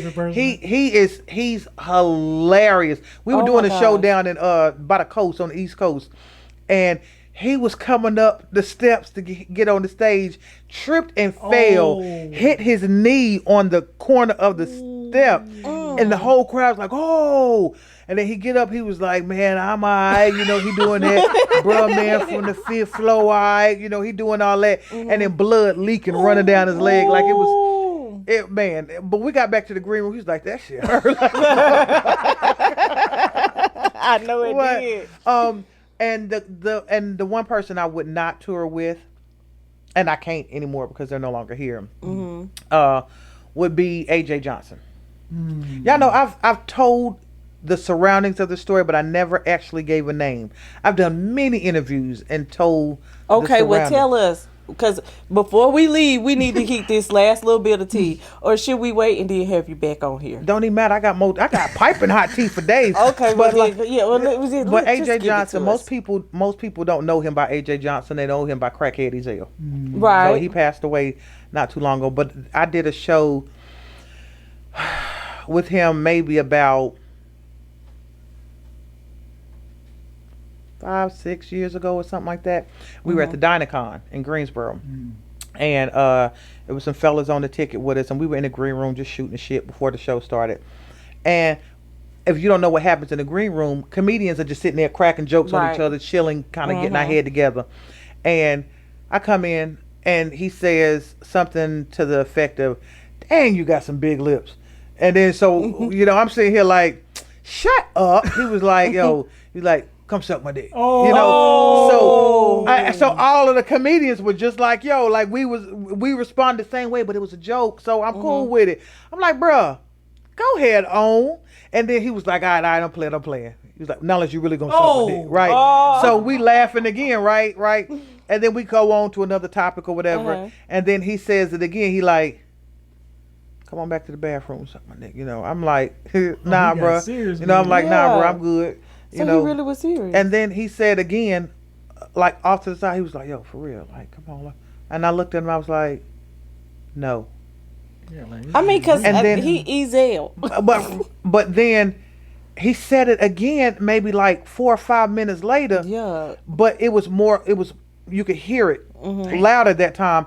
And I got so disgusted that he was like, it was a bathroom back there, you go in the stall, like, you know. And I got disgusted. And it was a comedian out of DC who stood up for me. And he was like, bruh, chill. Yeah, like, what the she hell? said no. Yeah, like, that's too extra. And he was like, all right, I'm cool, I'm chill. But I thank him for standing up for me. And it made me look at AJ Johnson in a whole different light. And as the last thing you need to do is get in a comedian's mind before they get on stage. And that got in my mind. And being a victim of a rape, you know, that was a trigger for me that I didn't realize. It affected my performance. And usually after the shows, we take pictures and all that. I was sick to my stomach. When I got off the stage, I had to leave. And when I got to the parking lot where my car was, I vomited. Wow. It was just that bad. Triggers will do that. Especially, and SA triggers are one that will absolutely make you do that. One thing, but you keep doing it, it made me sick to my stomach. Yeah. So, that. And it will make you run when like after that, people, promoters would call me like, yo, I got a show I want to put you on, you know, blah, blah, blah. Question is, who all on the show? Right. And when they say his name, nope, not doing it. Damn. Not doing it. Won't do it. So I did not do another show with him after that. That was it. Where would you like to do a show? Like, what would be your dream, like, closeout show? Closeout. Not even closeout, but just like, that's how you know if you have arrived when you do your show where. I used to say to people that I wanted to sell out Madison Square Garden. That's it. A young lady that I was talking to, she said, ooh, you think so less of yourself. Oh, wow. And that was a eye opener. You hear me? Wow. That blew my mind. I've never said I want to sell out Madison Square Garden again. Okay. So I've not gathered a place greater than Madison Square Garden as of yet, but I know Madison Square Garden is just the tip of the iceberg for me. So if you get there, boom. Okay. You said like Madison Square Garden, you made it. Girl, you made it. Look, we coming back for another podcast. Yes. Look, but I'm gonna have security this time. Yeah. Like it's gonna be security all in the room and whatever. I'm gonna be like on my Beyonce stuff, Look, like you know. Don't worry about it, cause we gonna be big time too. Yeah. So we gonna be like, yeah, bring on in. That you put in the Right, dressing that room. part. I'm be calling you. Hey, you got your phone? Yep, girl. You got your phone today? I ain't I'm leaving. on my watch. I'm on my watch. Nope. Right. Like, look, I you ain't gotta still. wait to go to the Wi-Fi. Go from my watch. Why you gotta wait if it's got his own number though? I don't get it. But sometimes you Sometimes got. if you it's have not, to you have to put it in. activate the line. Like my phone Yeah. line, this is connected, so I can call somebody from my phone and don't need Wi-Fi. Right. But sometimes your phone is just there. It'll get like the text message and stuff like that. It's funny how these line things work. Yeah. And then sometimes my phone will ring, somebody call me, this will ring, but this won't. Yep. Let me sit They here. call just- Yeah. they call And like that's what I'm telling I- you. When I just found out this watch got his own number. That's what I'm saying. Go figure. I didn't know. I don't know what number this is. She ain't never left her That's a phone. whole different I ain't number. never left. I don't even know what So number you it paying got. for a line of service? Yeah, I'm paying for a This is line a of whole service. line of service. Yeah. I don't know. About to cut it off like I did cable. I just just know need the time. one thing. I know I it. just need the Look, time and my blood pressure. That's it. it ain't. Who you think next? The comedian. Who do I? Who? Yeah, who do you see as a new The local. Local up and coming? These jokers gonna be mad at me for saying this one, boy. Woo! Like, so you didn't even think of me? You couldn't even think of me? Yeah. Couldn't even think of me? Huh? Truly and there's certain categories to look at this as. Mm-hmm. So as it pertains to actual performance and consistency Mm-hmm. on social media, being the next up and coming, I would give it to Tyrone Burston. So heard of he, him. Okay. he out of Charlotte. He tours with is Adele. funny. Oh, word? Yeah. So He is funny. I would give that to Tyrone Burston. He's been busting his butt, like getting his followers up on social media. I think he just got up to 6,000. So salute to you, Burston. But the bro been touring Yeah. with Adele for years. Yeah, he has. So, but that's how it is. The ones that usually open up for the headliners, you really don't know that Yeah. much. They gotta push themselves. That's still. Comedians, as far as raw talent, and they haven't tapped into the social media part yet. But when they do, they're gonna be phenomenal. Stephanie. Ooh, that girl a beast. I don't really give too many female comedians props, but that blasted Stephanie. Who is she? She's out of VA, Virginia. I think Danville. Send me her socials. Yes. So I can. When I tell you, I think she's taking a love a social good media comedy sabbatical show. because I ain't seen her post anything lately. But when I tell you, sis is so dope, high energy.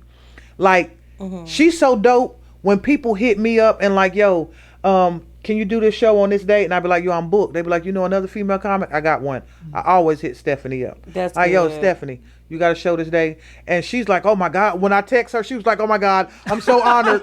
Lady ShaMar is texting me. Like, girl, shut the hell up. And just answer the that's question. good. Are you busy on this day? So Stephanie, and Right. like she really blew up too when she called into the Breakfast Club when Buster Rhymes was there, and they were having people do that fast part of his song. She nailed it word for word, but blew That's Buster's what's mind. up. He was like, yo. So like Stephanie, she is super Okay. dope. Yeah. Stephanie. Okay. STEFUNNY. Okay. Stephanie. I'm gonna hit you up to get her socials. Yes, because Steph. I'll definitely want to follow her. She dope. All the other comedians that I thought about, I'm sorry, that I couldn't think But of you y'all. want me on to the tell phone. you who is funny though? Like he don't even get enough credit, but he don't even really be doing too much. Who? But when he was in the highlight of his, what is it, Amston Hugh? Amston Hughes, Amp. That's my brother. Down Now, there. when I say he's so funny, Yeah. like he is like you, he's naturally funny. Like Yep. whatever comes up comes out. Yeah. Now I like him. I feel like he is definitely that untapped energy. Yes. He's like that Martin Lawrence Yes. type of Yes. energy. But Maybe doing, people, like, the skits or something. yes, and And- he's so funny. Like he just anything like her, anything come up. It's a joke and it's funny. Like Yeah. he don't even mean to be funny, but he be funny. Like Amp is so dope. Like he just Yeah. recently moved to Charlotte, so that's why we don't see him as much in Yeah. Greensboro. But congrats to him. They just bought a house, so now Yes. he's getting everything back together, and he's doing shows, a lot more shows I'm now. so glad he's now he is one I will go to his shows Yeah. too because he's naturally I'm in funny. Charlotte, so Yeah, and I was like, Amston Hughes, and it just hit me. I was like, was it supposed to be Langston Hughes? He was like, Is that his bingo. real last Yeah. name? No. Okay. So his I was stage name thinking is that Amston. too when I So said it was Amston Hughes. he played off of freak. Did I just have a brain fart? Langston Hughes, and he did Amston Hughes because he's from Anston County. Got it. So Amston Hughes. He's funny, but Yeah. now he's one, and I don't really like too many comedians. Yeah. Because we got some now. Hey, is everybody gonna get their turn? Well, It might not be big, but it's gonna come. okay. You tell us. Okay. I mean, I support all y'all. Just keep doing your dreams, your comedy, Yes, your we thing. support. Keep pushing. If you got an open mic in your area, go hone in on your craft. Yeah. Even the people who been in it for 10 years plus, we out there in open mic. So Yeah. I hope I see y'all out there. Yes, and Lady ShaMar, Yes, love. thank you. You're welcome. We We ain't did even this. tapped in on half of the stuff we said was gonna Man, talk about right. tonight. It's got to be a part two. We gotta have a part two. I'm gonna have to come back When with there- my good girdle on anytime. and some breeches and some good Girl, shirts. and me too, and I gotta come. Right. Look, so I ain't in my Sunday best for the next one. And I gotta make sure I bring my phones and everything, okay?